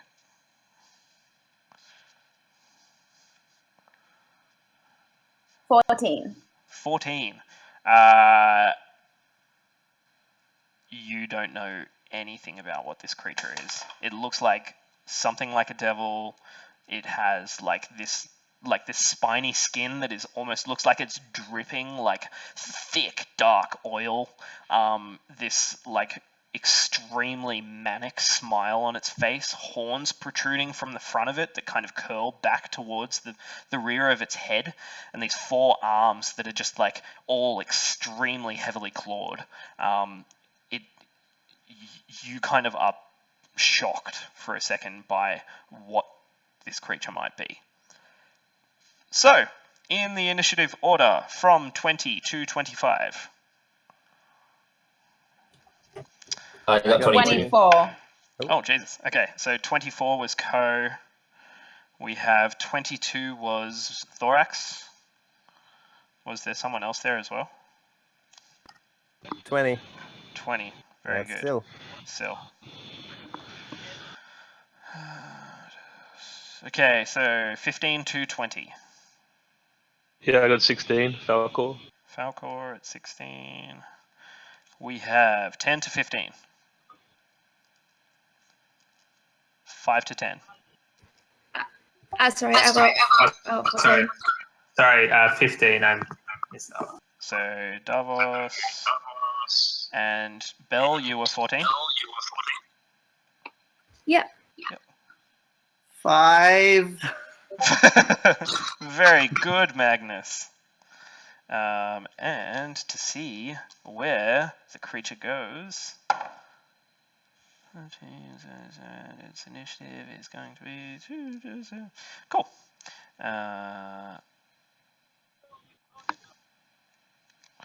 Okay, so the cloud just begins to disappear, Co, and you can see that there's this shadowy hand that is just pulling what looks like something ethereal out of the tiefling and begins to just like palm it, and it begins to crush its fist, and then it is dissipating.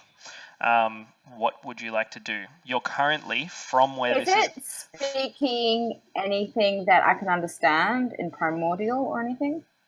That actually is a very, very good point. I'm going to go ahead and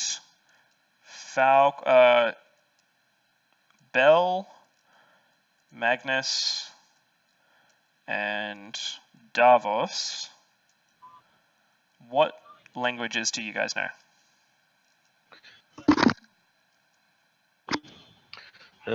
I have. Abyssal, Celestial, and Infernal. Cool. Falcor? I'm just bringing that up.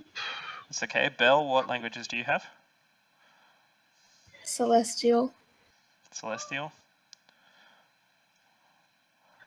Okay, so Davos, you can understand this, what is said. But it comes through as abyssal. Can I understand it?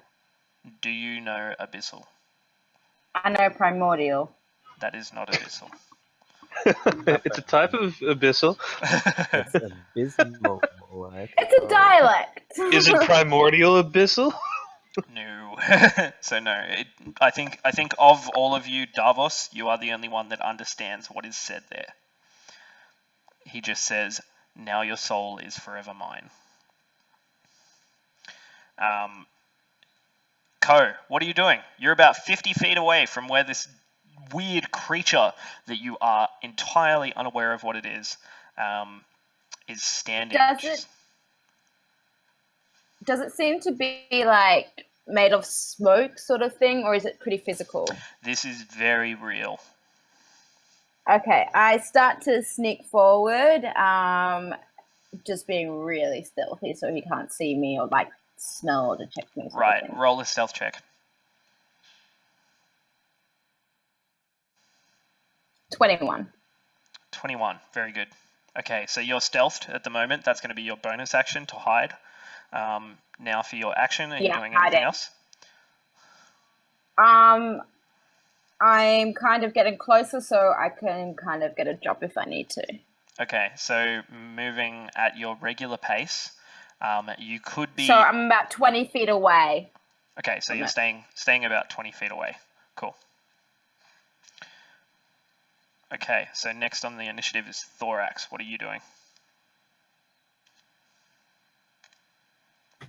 So am I standing in this direction that the monster's currently looking at? Will I be able to help Ko sneak up if I do something loud and obnoxious? Ko's kind of opposite where you are. So you were standing back behind Davos, about 10 feet from him, which meant you were just outside of the area of this kind of like explosion.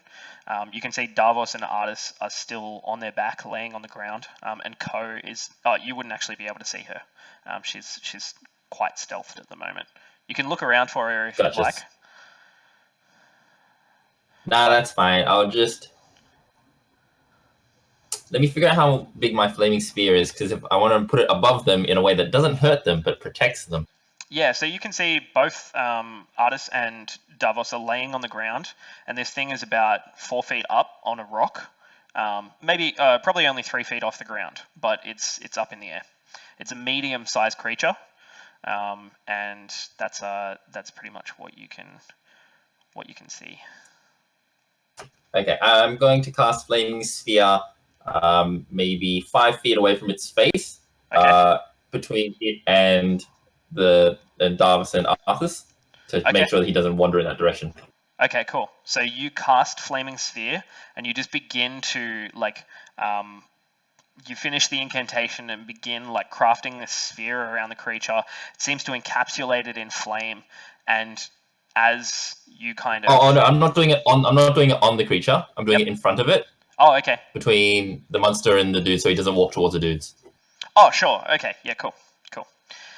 So you've got that sitting just behind him at the moment. They've kind of like sort of been blown back a little, but that's cool. You've got that between them. Anything else that you wanted to do? Bonus action?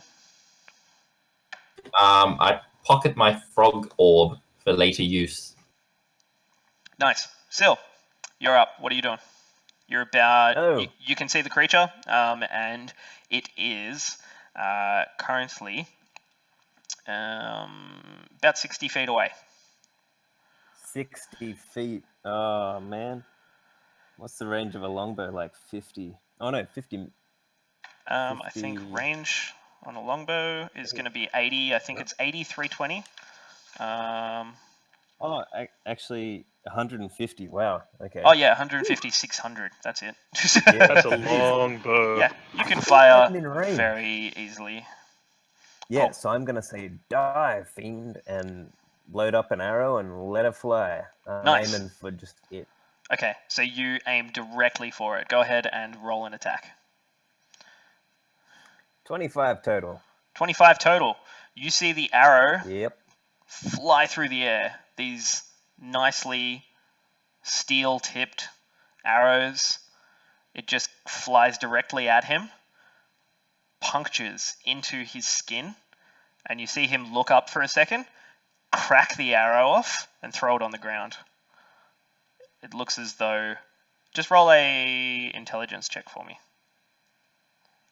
Intelligence check. 19. Looks like he took 0 damage from that arrow. Ah, shit. You hit your target Okay. So You hit your target perfectly. Oh, wait, sorry. Roll damage. Do roll damage. Do roll damage. I misread one thing. Okay. Maybe that was like a premonition that freaked me out a little. Sure, you It's got like, mine. what if he doesn't take any damage? I'm like, this might happen, but I do it anyway. You got mind fucked for a second. Yeah. I got 8. 8. So it looks like it didn't take as much damage as you would think it does. Okay. So, sorry about that. So, at this point in time, is there anything else that you're doing? Can I see that it didn't take much damage? Yep. Yeah, can so see with that, that right? with that intelligence check, you see that like it doesn't sink in as far as it should have. And he still cracks the arrow off and throws it on the ground as though it doesn't phase him too much. Cool. Yep. Yeah, that's good. That's my turn done. Okay, Falcor, it is your turn. Cool. I will cast Ensnaring Strike Okay. to use. Yep. And that's that self one, so I can then fire off my longbow. Yep, cool. So that's going to mean that the longbow has like a magical condition if it hits? Yes. Yeah, cool. So go ahead and make your attack. Yeah. I got 15. A 15 hits. Cool. So Yeah. you fire this arrow, it hits its mark. Roll some damage for me. Rolling damage. D8. And that's a 6 for the longbow damage. Cool. Okay. So again, you see that it doesn't look like it takes as much damage as a normal creature should. But now the ensnaring strike, is that a what happens with that? This is a medium, not a large creature, right? Yeah, it's a medium creature.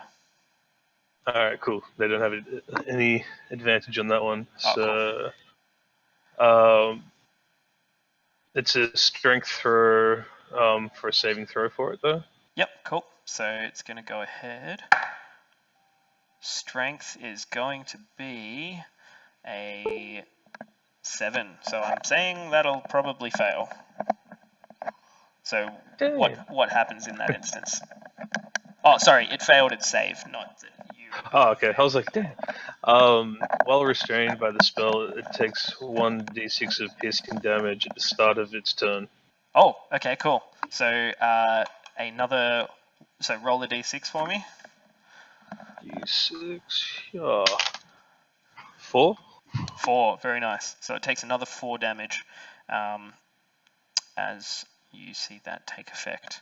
Okay, so this says a creature restrained by the vines or one that can touch the creature can use its action to make a strength check against your spell save DC. I'm not sure what that means. yeah, so your DC is going to be your wisdom plus 8 plus your proficiency. So I think proficiency for you guys at the moment is 2.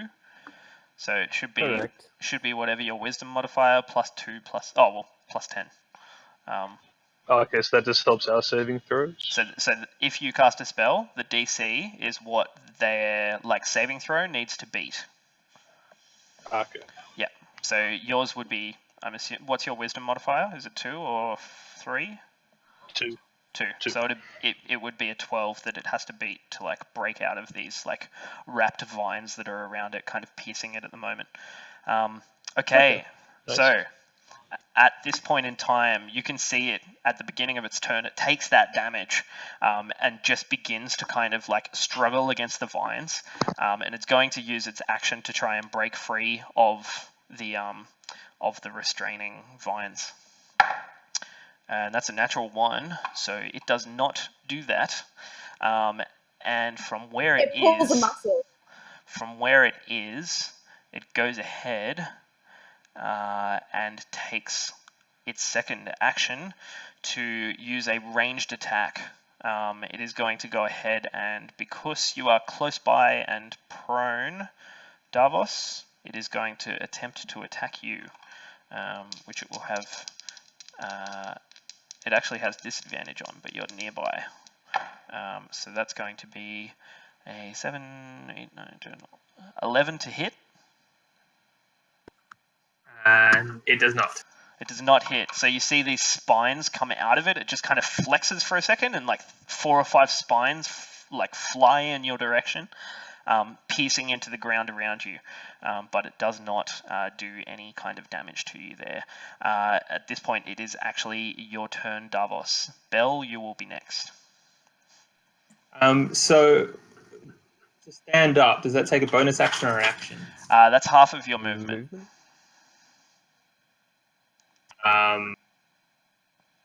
Separate to bonus actions and actions.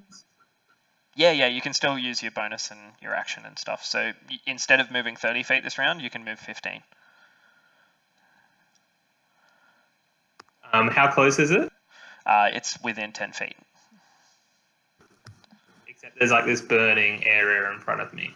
Yeah, you can see that there's a sphere of fire directly in front of you, and on the other side of it is where the spines had come through. Do I have enough time to run around and hit it? You can certainly try. I reckon you'd be able to 5, 10. Yeah, you could get there.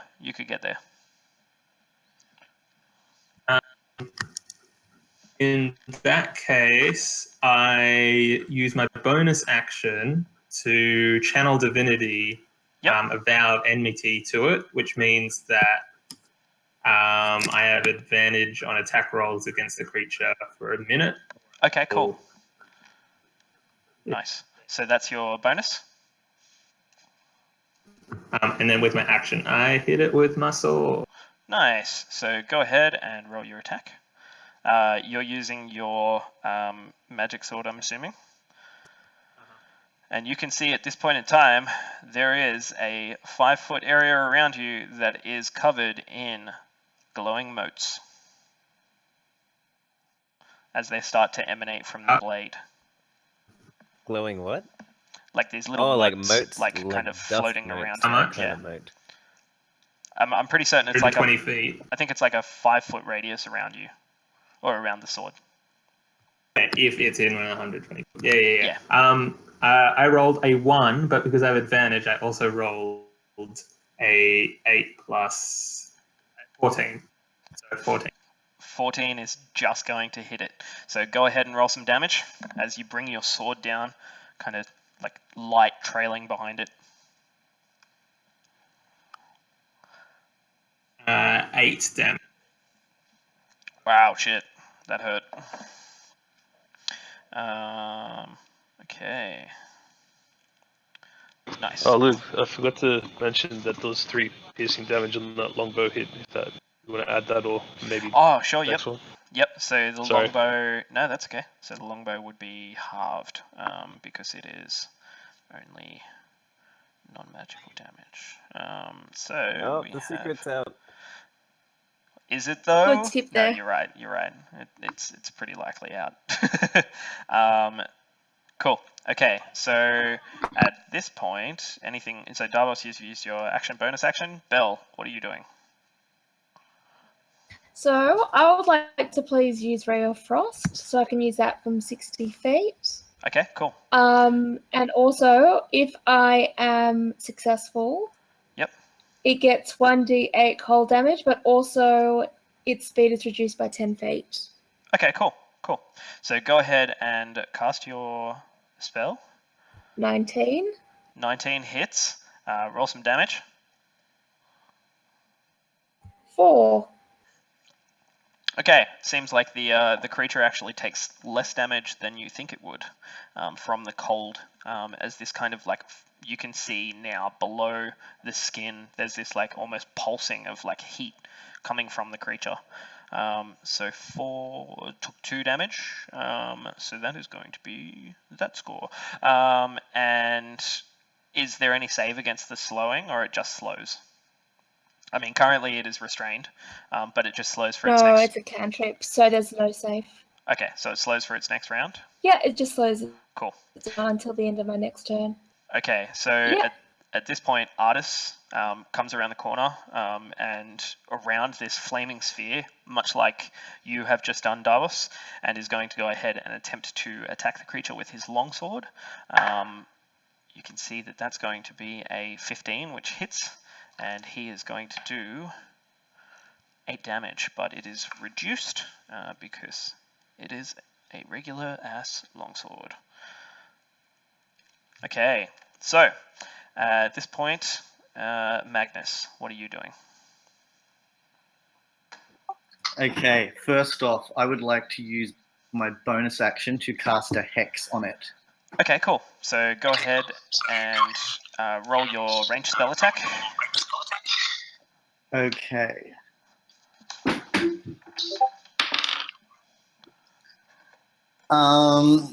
That is that is a 9. That is going to miss, unfortunately. So you attempt to hex it, and you just can't grab hold of what the creature is, and it misses. Okay, that's all right. With my action, then I am going to use my magic initiate feat to cast a bard spell. Oh, sure. So because of that,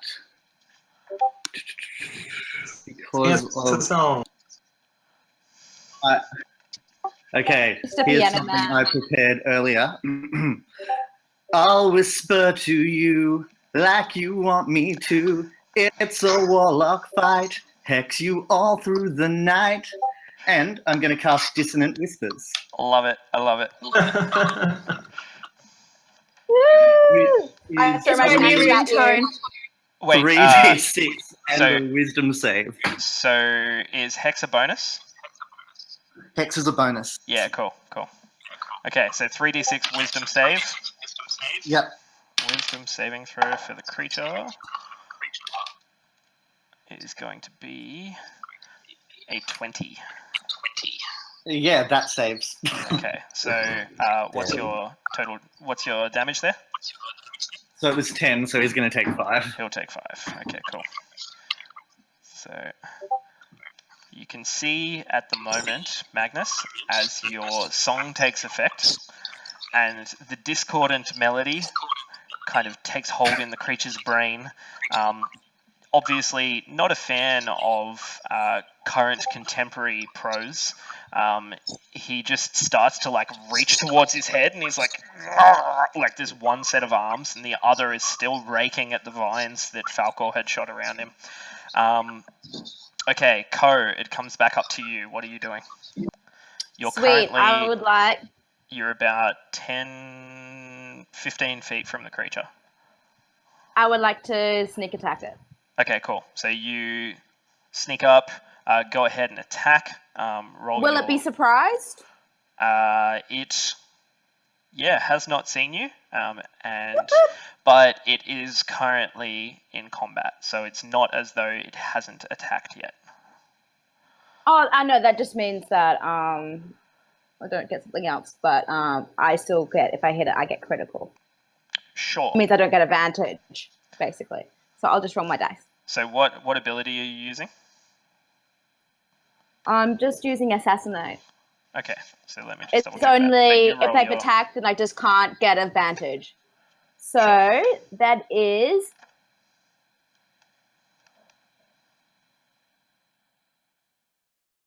23 and a 17. In addition, any hit you score against a creature that is surprised is a critical hit.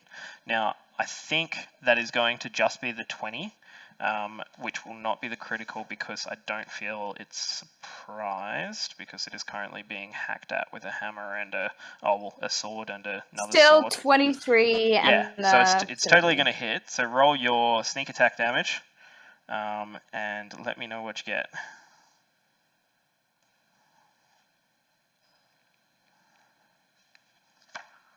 So do I roll my normal one and a sneak attack?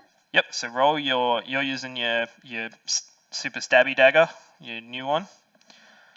Magic dagger. Yep, so you add 1 to the damage on top of your dex modifier.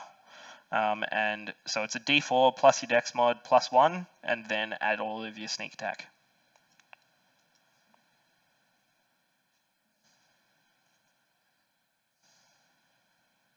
Seven plus 10. 10 total. So 17 total. Very nice. And that's done. No, 10 total. Not 17 total. I wish it was 17. Shit. Okay, so 10 total. Okay. Yeah.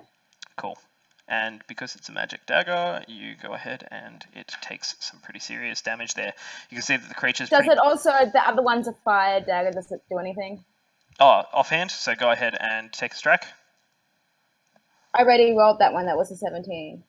And then I got my sneak attack for it. Right, I thought you were rolling advantage because you said the two of them at once. Sorry. Okay. I don't get advantage. No, that's what I was thinking. So, your 17 also hits. Roll some damage. That was 3. Okay, so 3 regular damage. Just be clear about which dagger you are using, because I asked which was the dagger you were using. But that's okay. So 3 regular, 7 magical. So with your sneak attack and your magic dagger, it was 7 total. So you rolled. Sorry, you rolled for your magic dagger a d4 plus your sneak attack dice. Plus my magic. Plus your magic. Yeah. So a d4 plus your dex modifier plus 2d6 was 7. Yeah. Wow. Shit roll. I rolled really bad on my d6s. Yeah. I got a 1 and a 2. Sorry, I was really confused there for a second. Okay, so... Yeah, I did really bad on that. Cool, you kind of like stab, managed to just hit him a little bit. But he, still seems bloodied at the moment. Looking a bit rough. I'll get him yet. Thorax, it is your turn. What would you like to do? So did he go? He went through my fireball to attack Nelly and didn't seem to have any real to attack Davos and didn't seem to have any real ill effects from it, did he? Yeah, he looks like he just walked through flame. That's fine. Can I please quickly tell Thorax? Can I yell at him and be like, for some reason, the monster responded to ice? To say, like, maybe flame isn't a good way to go? Yeah, so you reckon he was resistant to ice as well, Belle? It didn't do as much damage as you thought it would. Yeah, it didn't do as much, yeah. Yep, he was pretty resistant. But he appears to be immune to fire. Just kind of not even phased by that flaming sphere. That's fine. Instead, I decide to also try to entangle him with his leggy bits. Oh, sure. So I cast Entangle. Okay, cool. So that creates like a relatively large area that's like a whole heap of vines, right? Yep. Yeah, cool. Unfortunately, anyone in the area must succeed on a strength saving throw or be restrained by the entangling plants. Okay, so you're just centering it on this creature? I guess. Okay, so it's 40 feet, I think? 20-foot square. 20-foot square. Is that your entangling vines or my ensnaring vines? It will be Thorax's entangling. Oh wow, we're ensnaring and entangling. It's not good. You're all kinds of tied up. Okay, so at this point in time, I will get Davos, Ko, Thorax, and Artis to go ahead and make strength saving throws. Or you're going to be fucked. And 19! that's going to be a 18 on Artis's end.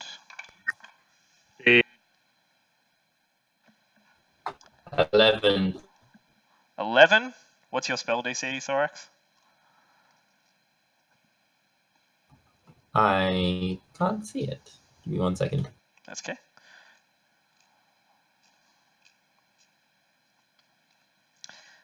Just to let you know, Sil, you'll be up next.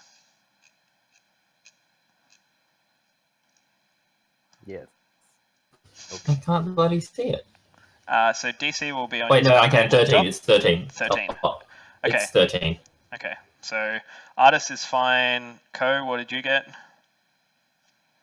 19. Okay, so you're fine. Davos, what did you get? Oh no, he's disappeared. We lost Davos. He didn't survive. He's under vines. So, Thorax, I think you didn't quite get your... I looked at a 6. Who said they got a 6? David's got a 6. He put it in the chat. Right, okay. So Davos currently is restrained also, and Thorax, you are also restrained. So, Ko, Artis, actually the creature, natural 20. So it is not restrained by the vines that you create, Thorax, though still restrained by the ones that Falcor had put in place around him. Do you have a bonus or anything that you want to... I mean, you're currently tangled up in vines, but is there anything that you wanted to try and do there, Thorax?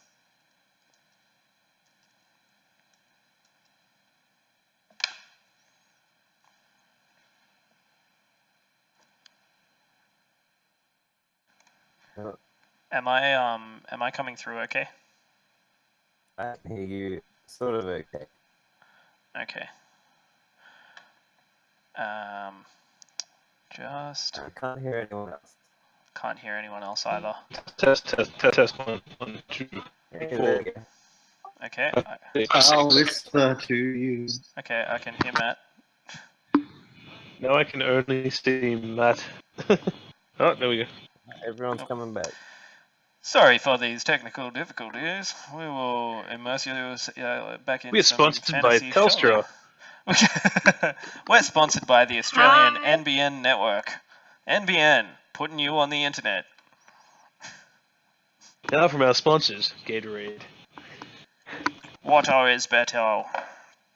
No, Gatorade is better. H2O. Okay, I think we're slowly coming back. Nope, I I've can got see. some epic delay. Oh no. Oh wait, Right that in the wasn't so thick bad. of it. You weren't talking to me, were you, Luke? I can hear you, Belle. No, I wasn't, but it's good that you're I Yeah. there. hear you, but I Good. can't see you. Yeah, I just Yeah, turned up. because of things. Yeah, me too. If it's gonna run better. Me hear people, but me no see people. Who did we Okay, lose me amongst too. it? Oh, you guys are taking video down? Can't see Yeah, it back just either. for Yeah, now. just to ease It'll up the pass. screen a bit. That's cool. Who is missing currently? We have We're one down. one down. You guys need to It's put back up in some there. pictures. I don't think I dudes. see back. Yeah, I think Ko's out at the minute.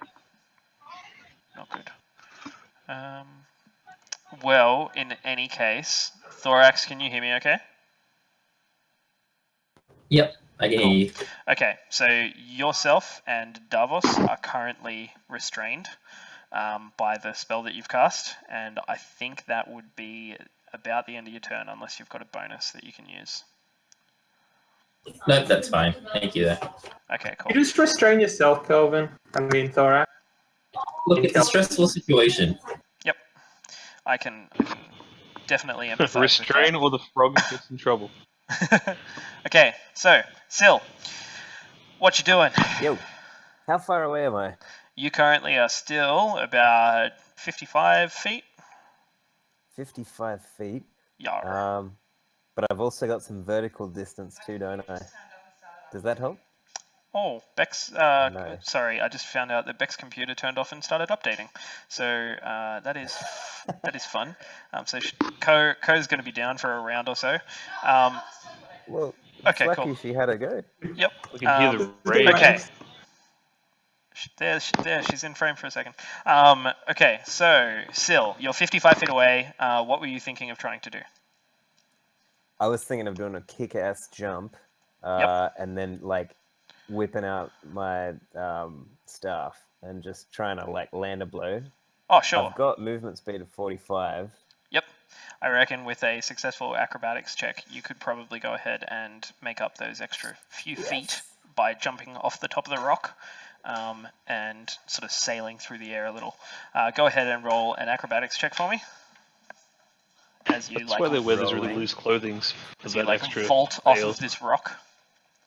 Okay, I have. Hang on. 5. 3, 5. 21. 21. Very good. That's plenty. You make up Yep. the distance and you come down into these thick vines, skirting over the top of it, not too difficult for your nimble feet, and you make your way through the vines towards the creature, who is currently still restrained. So the melee attack that you have will have advantage. Awesome. Well, in that case, I roll a 5 and a 18. That 18 is... Oh wait, plus 6, so 24. That hits. That's a good hit. So you manage to smack the creature with your staff. Now your staff isn't a magical weapon, is it?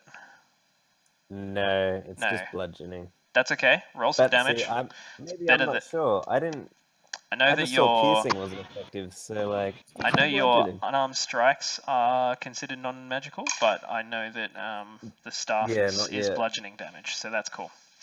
So give it a go. Yeah, but yes. Yep. Yep. So what's your damage there? The damage there is 7. 7. So again, it seems like it doesn't take quite as much damage as you thought it should from a strike like that. And while you've got the creature bound up, just looking this thing in the face is horrific. It seems to be leaking like some other type of dimension almost into this material plane. Just the world around it is kind of shifting. The spines seem to be really like they pierce through the skin rather than being part of it, and the skin kind of like peels back and is exposed where the spines kind of come through the creature. Really horrific looking, but you land that strike and it's just all up in your face. Well, that's freaking me out a bit, so I want to spend 1 key point and whip out 2 unarmed strikes on him as well. Nice. Okay, so you spend your key point and bam, gonna go ahead and land those. They with advantage? They would be, yes, because it's a melee attack. Very good. Cool. So for one of them, I got the higher roll would be 10 total. That's will miss. For 1 strike. Yep. And for the other strike, I got 11 plus 5, 16. 16 is enough. You go ahead. Yes. That second one hits. So roll your d4. Yep. 6. 6. Okay. So that takes as much damage as you think it should have. There is a fairly heavy as you kind of hit the underside of the creature, and it's looking real rough right now. Like, you guys have put the smack down on this thing, and it is Cool. it is paying for it. Okay, Falcor, at this point in time, it is your turn. You see that everyone is kind of like flooding the creature. The battlefield's changed entirely with these large vines that have like run across the entire space in this huge 20-foot square. What are you doing? You're currently still about maybe 40, 45 feet away on that lower area of the battlefield. Can I have speed at 30? So can I make the 30 feet then with the longbow again? Yeah, sure. So you kind of come up just into the vines themselves. Thorax, correct me if I'm wrong, but is it difficult terrain? It is. Yeah. So you'll take half speed as you come into this, Falcor. Gotcha.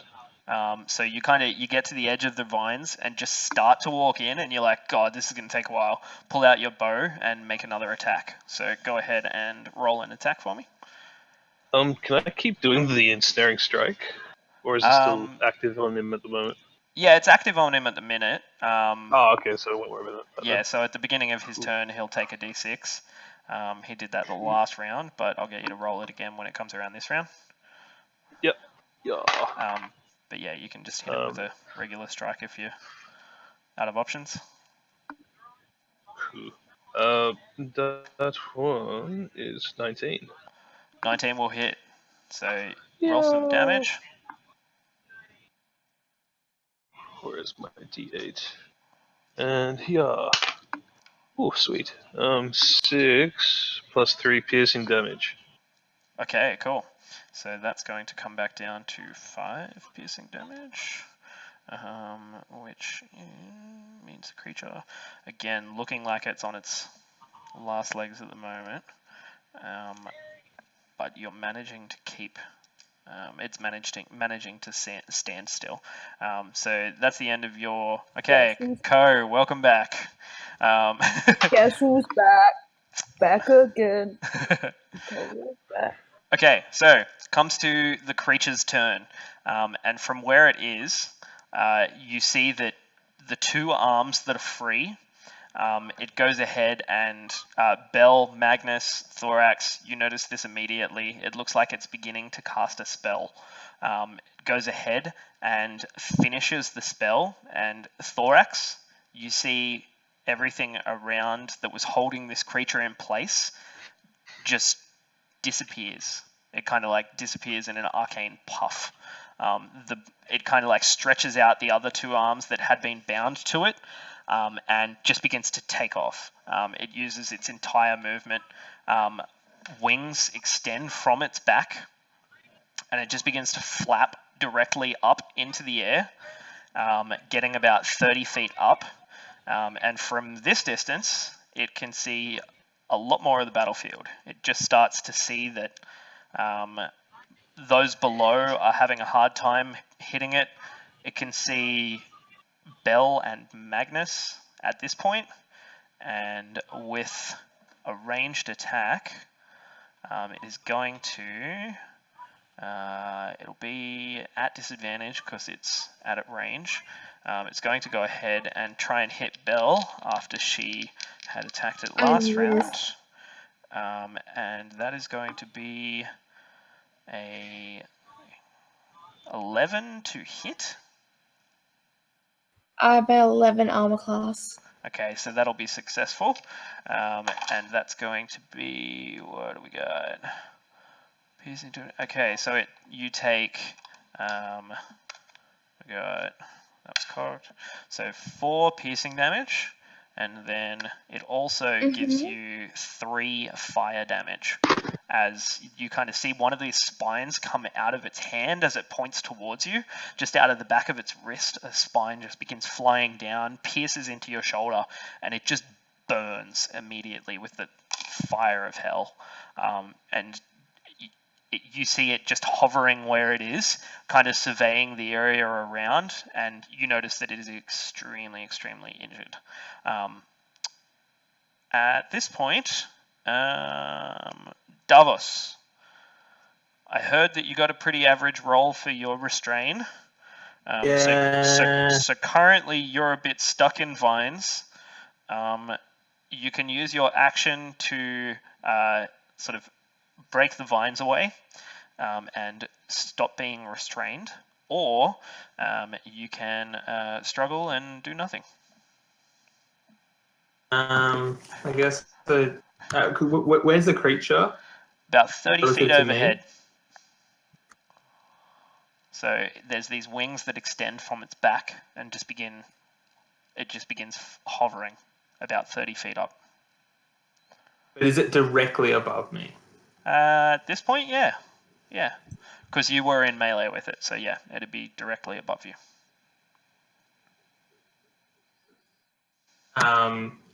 I use the spell command. Command, and sure. I use the one word is land. Cool. Okay, so what's its... So they need to succeed in a wisdom saving throw, Sure. or follow the command on its next turn. Okay.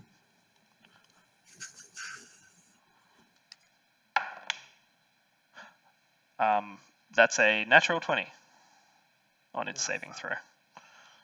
Sorry. That beats my thing. Denville gonna be doing its thing. So yeah, you say land, and it just kind of continues hovering, looking at you. It just looks down and hisses at you for a second. You see this glob of just like dark ichor come from its mouth, and it kind of splatters on your armor. And that's your action, I'm assuming, or is it a bonus? And so it's an action, so can I do anything with the bonus without getting free at all? No, that's going to take your whole action to try and break free. So, at this point, Belle. Yeah. It is your turn. I What would you like to do? Ray of Sickness, please. Okay, cool. So go ahead, roll a ranged spell attack. 17. 17 will hit. Yeah, it will. And it's 2d8.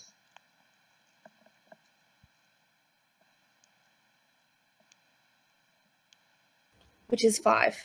5 total. Very good. Okay, this thing is looking real rough. At this point, does it do like a save of some sort as well to stop it from just throwing up everywhere or something? I believe it's a Constitution. Quickly check, sorry. That's okay. Yeah, Constitution saving throw. Okay. That'll be 17, 18, 19 to save. So there's no other effects. I think if it is, it's halved or something. Wait a sec. Oh, okay. Sorry. Yep. No, that's right. Yeah, so on a hit, yep, it takes 2d8 poison and must make Constitution. Yep. On a failed save, it also poison until the end of your next turn. Okay, so I don't think on a successful save it has anything about taking half damage, right? Yeah, it probably doesn't have anything. Yep. Yeah. That's cool. So exactly. it takes 5 damage, and is just it's just like you see it kind of like gag and throw up a little, and just kind of like shakes it off and just still hovering in front of you right now. Comes to Artis's turn, and he's just like, oh, fuck.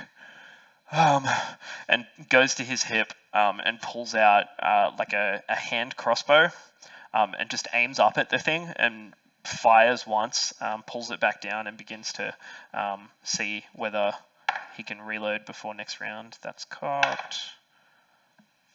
That is an 18 plus 2, so that's going to hit. And a hand crossbow, I think, is a d6. It's going to be 5 plus 2 halved. It's going to be 3 damage. Okay. barely alive. The creature is still just hovering there. Magnus, what would you like to do? Okay, with my bonus action, I'm going to attempt to hex him again. Sure. That time it is a 15. 15 just hits. Okay, he is now hexed, which is wonderful, because I get an extra d6 on successful attacks. Sure. So what I'm going to do now is I'm going to fire Old Reliable, an Eldritch Blast at him. Hey-oh. Yeah, you are. Old Faithful. Okay, so that is a 17. That is going to hit.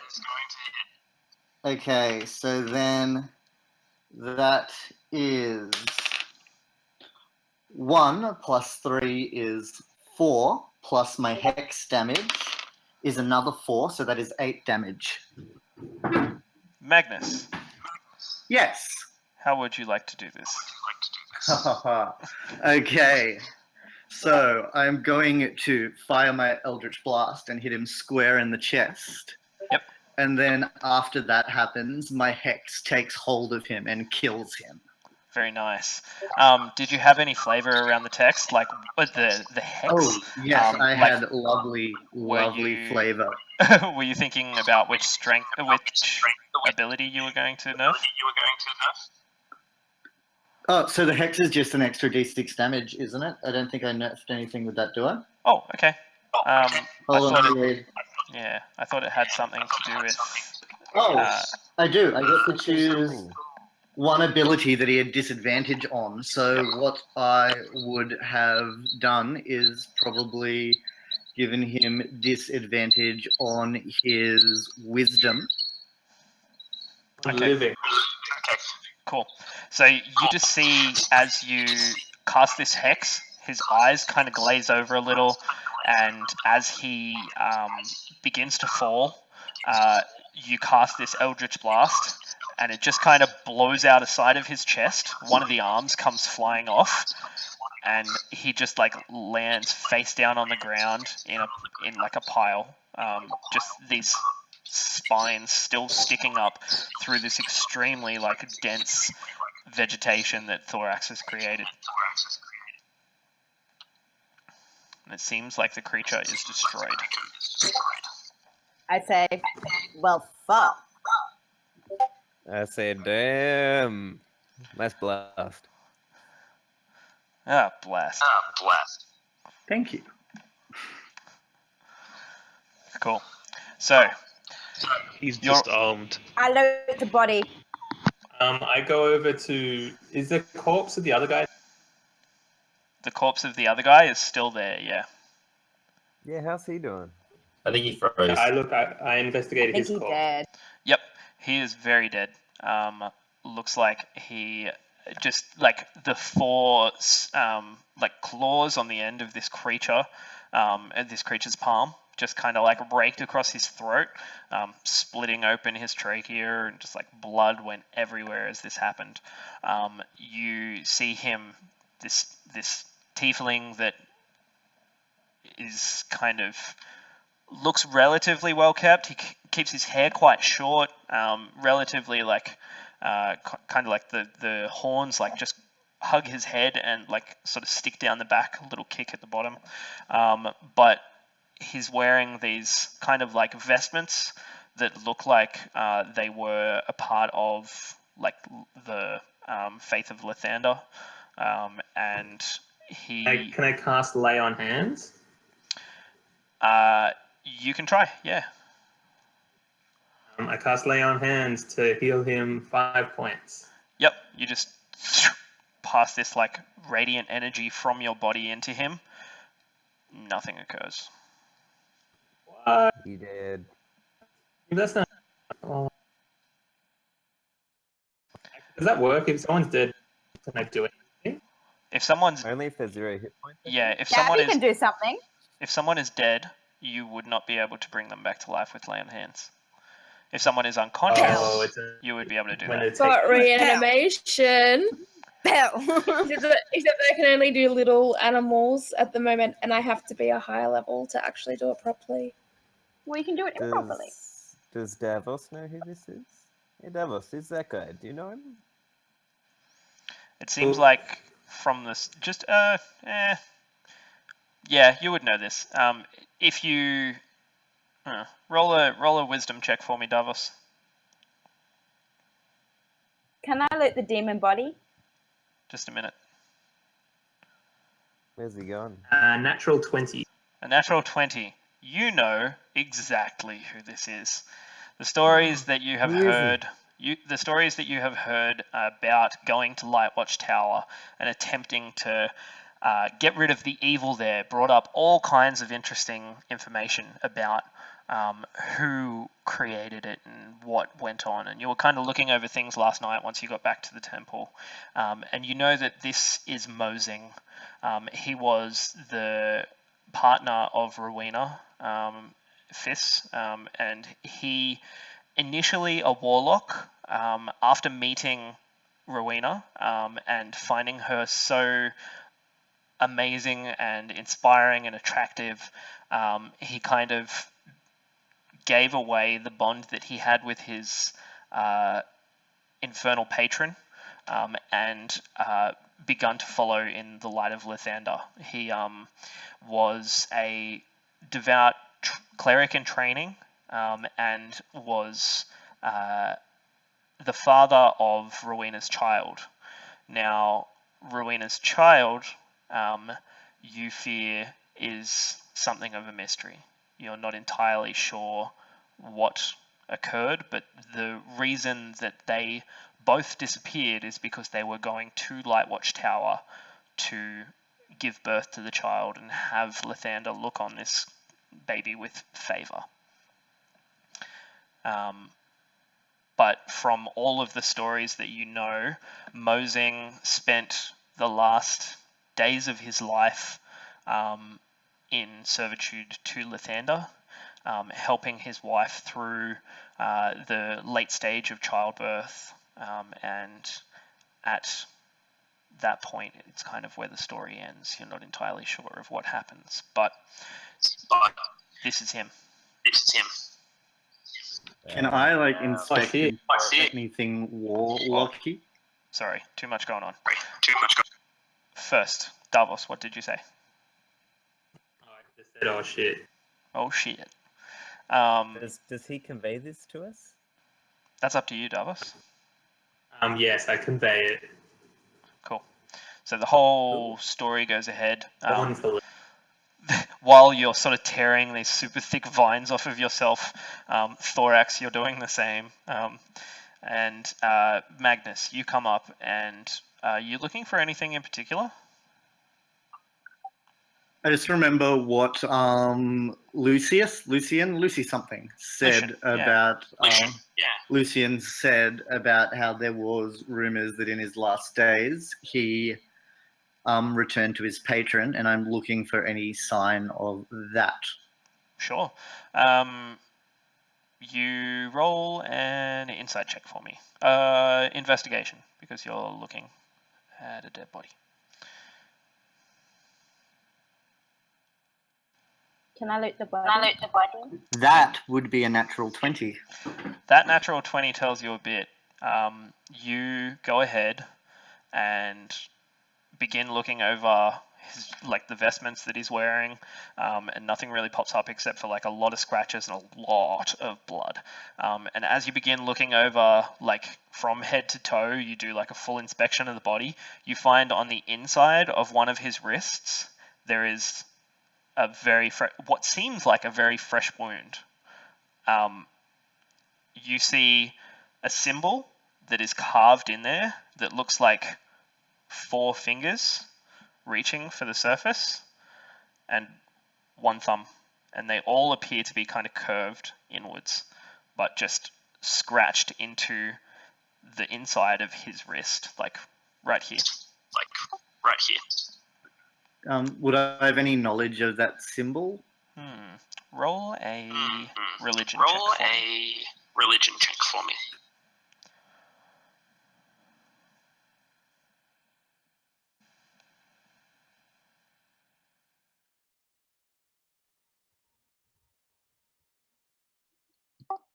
11.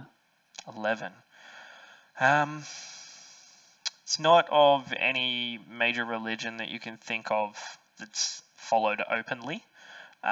You spend a bit of time thinking about it, and it's likely that it's a deity that is not from the pantheon of normal folk. You think that this could be, and in light of what you saw as Mosing died, you feel like it could be a patron from the Dark Realms, the negative planes, and kind of. I'm not sure, Davos, what you share about what you heard, but that's what like what you heard, Magnus, is probably, an inkling, like the sound of what the ominous voice spoke was thunderous and kind of crackling, as though like fire, like logs in a burning hearth, like when they crack and pop. It's what this language kind of sounded like. You have no idea what it was though, but that's all that you can really get from that check. Ko, I believe you would like to loot the body. I want to look at the demon body, and I also want to see if he had any dealings or like markings from brass on him. Any markings of brass? Okay, so yeah, so like if he's carrying anything from there, I kind of want to suss him out a bit. Sure. You go ahead and roll yourself a what would you call it? How about just an investigation check?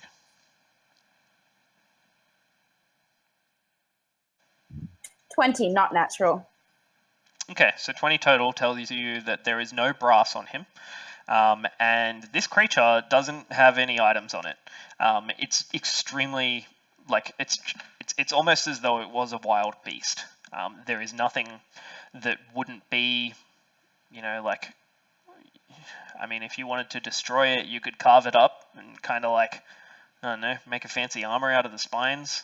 But you'd be spending a lot of cash to do it. But it's up to you what you do with the body of this thing. But there's nothing of value on it. All that you can see of value, all you can see of value around here is kind of the smashed gem. Little pieces of the topaz would still fetch like a little bit of gold at a jeweler's. But is he a demon? Roll a nature check. 15. 15. It's really weird, right? Like, you look at this, and the skin and parts of the face make it look like a demon, and the spines are in stark contrast to it and kind of remind you of spined devils. It's as though this creature was the amalgam of like two bloodlines that just created an entire abomination. You kind of stiffen at this, and then I start acting a bit weird, like, oh, we should go, like, nothing for us here to do. Cool, we did the thing. Artist looks across and he's like, we're not just leaving this here, right? Well, what do you want to do? I think we should take the man's body back to the temple. Yes. Back to his people. Well, we should be quick about it. Come on, let's go. But what about this like monster looking around here? or like all like frantic and stuff? What about the abomination? That's... Should we take him too? Whatever, I don't care. Divine sense to see if it's still like with it. If it's still what? Sorry. Desecrated. It's like, is the corpse itself evil? Well, that's interesting. It's not necessarily like a desecrated object. You cast this, and usually it'd tell you what type of creatures are within range, right? Yeah. So it, as it dies, you get the sense that this is a fiend, definitely a fiend, but it's this weird sense that you're getting. You like usually after like the amount of time that you've spent kind of looking and sensing different devils and demons, you know the sense of a specific demon, like a mole or something like that, and you know what a devil, even just like a lemure, would kind of like feel like. This is like some weird amalgam that really doesn't make sense to you. Do I sense any familiarity at all with the presence? Not. That's interesting. Roll your boat. Let's go for. What type of check would this be? Just roll a perception check.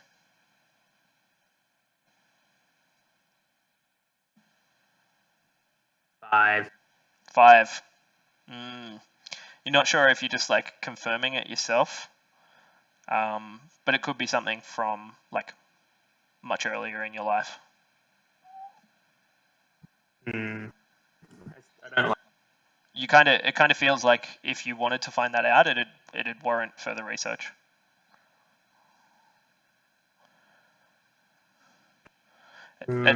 At this point in time, Artis is like looking around, and he kind of walks up the hill, and he's like, well, there's wagons up near the house if we want to take this back into the keep to find out what it is. I'm certainly interested. I agree. Let's do that. I Let's agree. line them up. All right. Do we have to? I should stand watch. Yeah. What? Yeah. What? And have some farmer find it and burn it. Well, I'll just stand watch and like you guys do what you need or something like that. Yeah, that's fine. All right. I'm kinda, picking up the dude. Yeah. Yeah, I help carry the dude. Can I get an insight check on our Genasi friend, please? Sure.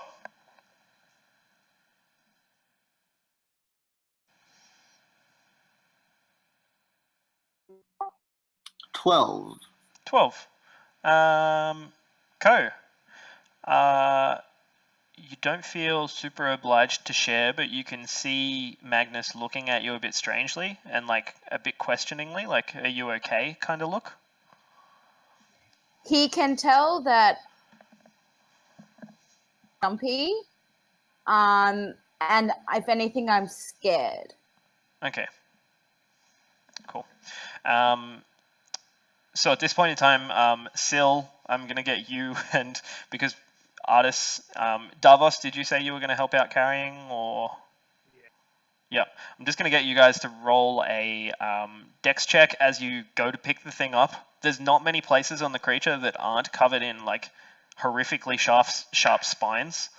Artis actually cuts his hand, takes a little bit of damage there. 21. 21, you're fine. You actually wrap some cloth around your hands before you get to the picking up. 16. 16's fine too. So you guys managed to pick this creature up, and the three of you carrying it, there's these like leathery wings that are like draped to the side of the creature, and as you pull it along, you can see that there's a mix of like extremely flat, like gnashing teeth and these extremely like pointed barbs inside, like canines that are like sticking out of its mouth, and just this, it's a mishmash of like two creatures. The skull's kind of a really weird shape. The horns go from being smooth to ridged back to smooth.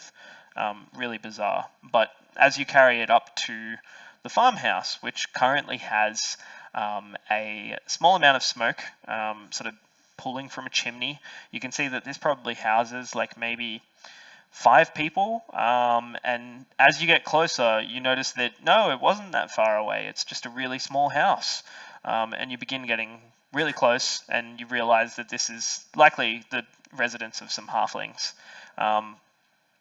doing a bit of farming in the area or around the town. So you are about, like, you're coming up to it, you're about 50 feet away. What are you guys doing? Shouting out, hello there. Hello there. You can hear from the back, and it's just like, yeah, I'll just be around in a second.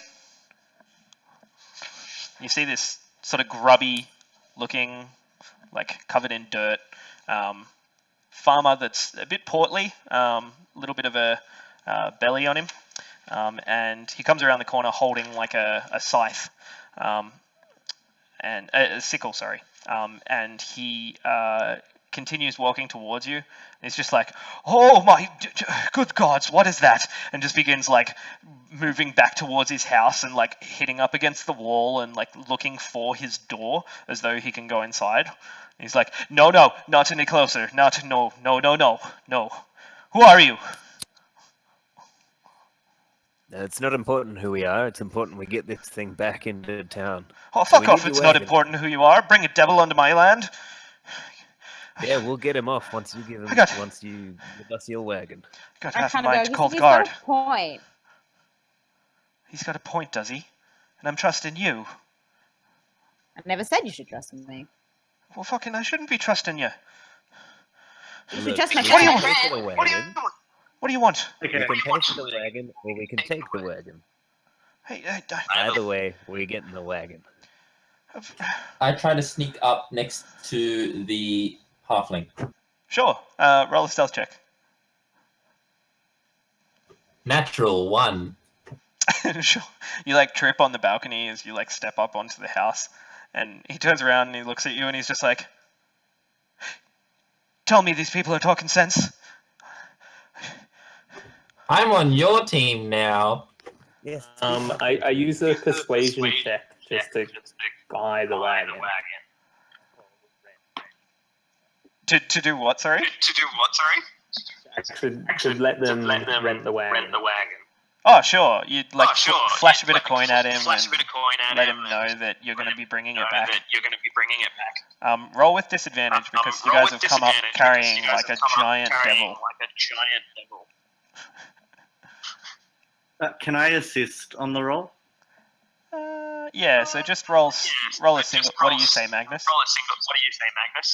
I'm just sort of like, look, friend, I understand that this is startling, but what we want is to get it away from you and your land. We just need your help to do that. Okay. I rolled a 15. Okay. Okay, so your first roll was a 15? Yeah. Cool. Okay, so 15 plus your persuasion modifier? Yeah, that's already included. Oh, okay, cool. So he kind of looks at you for a second and he's a bit freaked out, and he's just like, "Look, I want you to get it off me land, and if you, a couple of coins, just, honestly, just fuck off." And you see him like point around the corner, and there's like a relatively it'll do as a wagon to get it back into town. You kind of like drape the thing across it, and you give him a couple of copper. I'd say like 5 copper, Davos. Yeah. We're also taking this of what's his. Oh yeah, Mosul as well. At this point, I say 5 coppers each, please. Sorry. Just a second, Matt. Have you got push to talk on? There we go. Okay, cool. I was just getting. What did you say there, Kelvin? I go, I think you'll find that's 5 coppers each. Money, please. You hold out your hand to Davos. Wait. Who's paying who? I smack his hand away. Okay. It goes back, but this time it's clapping faster. Gimme. Cool. I intimidate check him. Okay, sure. Roll an intimidation check. Natural 20 plus 5. Oh shit. Yeah. Pee-pee and poo-poo. Yeah, you soil yourself solidly. He's in no mood to be sort of fucked with right now. But you go ahead and get the thing loaded up along with Mosul, and begin heading back towards town. You're just pulling it yourself. He wasn't game to give you guys any horses to carry it. He's just like, just get out. Please, just leave and bring the wagon back soon. I just can't.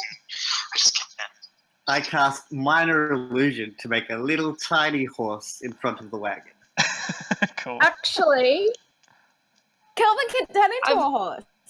I've got alter self. I wonder if I could Pony. I wonder if I can alter myself to be like extra strong or something. You could alter Because I don't yourself to think you give can you actually- like, you know, Yeah. what you could do. You could give yourself energy legs. Engine legs. Energy legs, and they would totally power the Energy wagon. legs. Yep, they're running all the time. Yep, just always All running. right, everyone.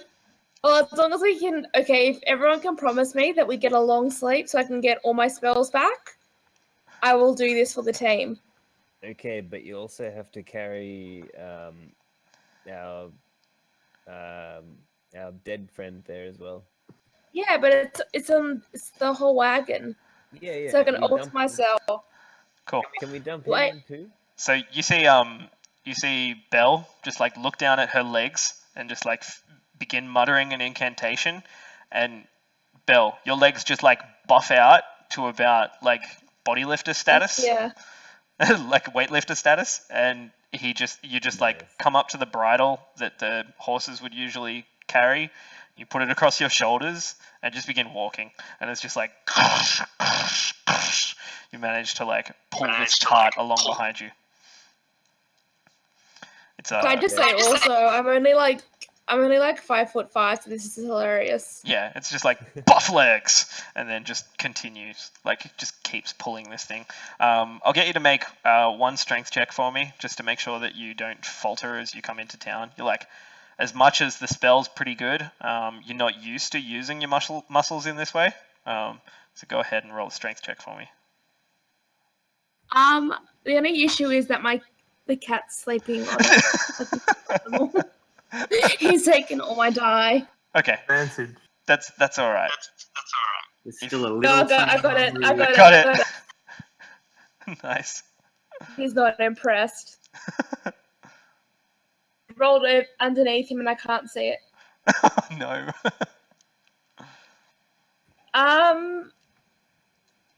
It's not very high.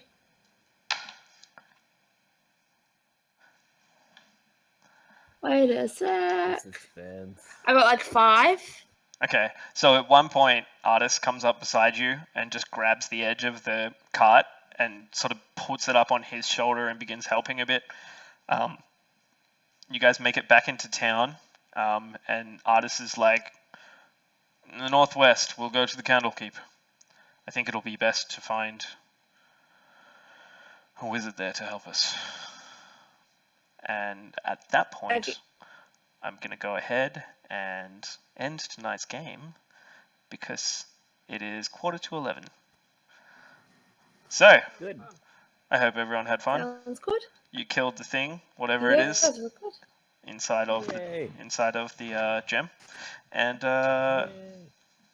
Co, you settled up your bar tab. Nice work. I'm the real winner here. That's very hero. kind of you. I think actually all of us have been just putting drinks on your tab are the real winners. Of course you would. Yeah, You I have think, no moral compass, guys. I think we're the winners here. Whatever. Because up until that point, Gus had only really sold you drinks, and Davos when he would come in and pay for his drinks. And so when you had a whole party there that were putting drinks on a tab, it did. I'm watching my tab from now on, guys. It did default to your tab. But anyway, for anyone that watches this live or in retrospect, I hope you had fun joining us for Secret Sex Dungeon. My name's Luke McFan. We're joined by all these lovely people that really breathe life into this story. So for another week, I will be saying see you later, and thanks for watching. Bye.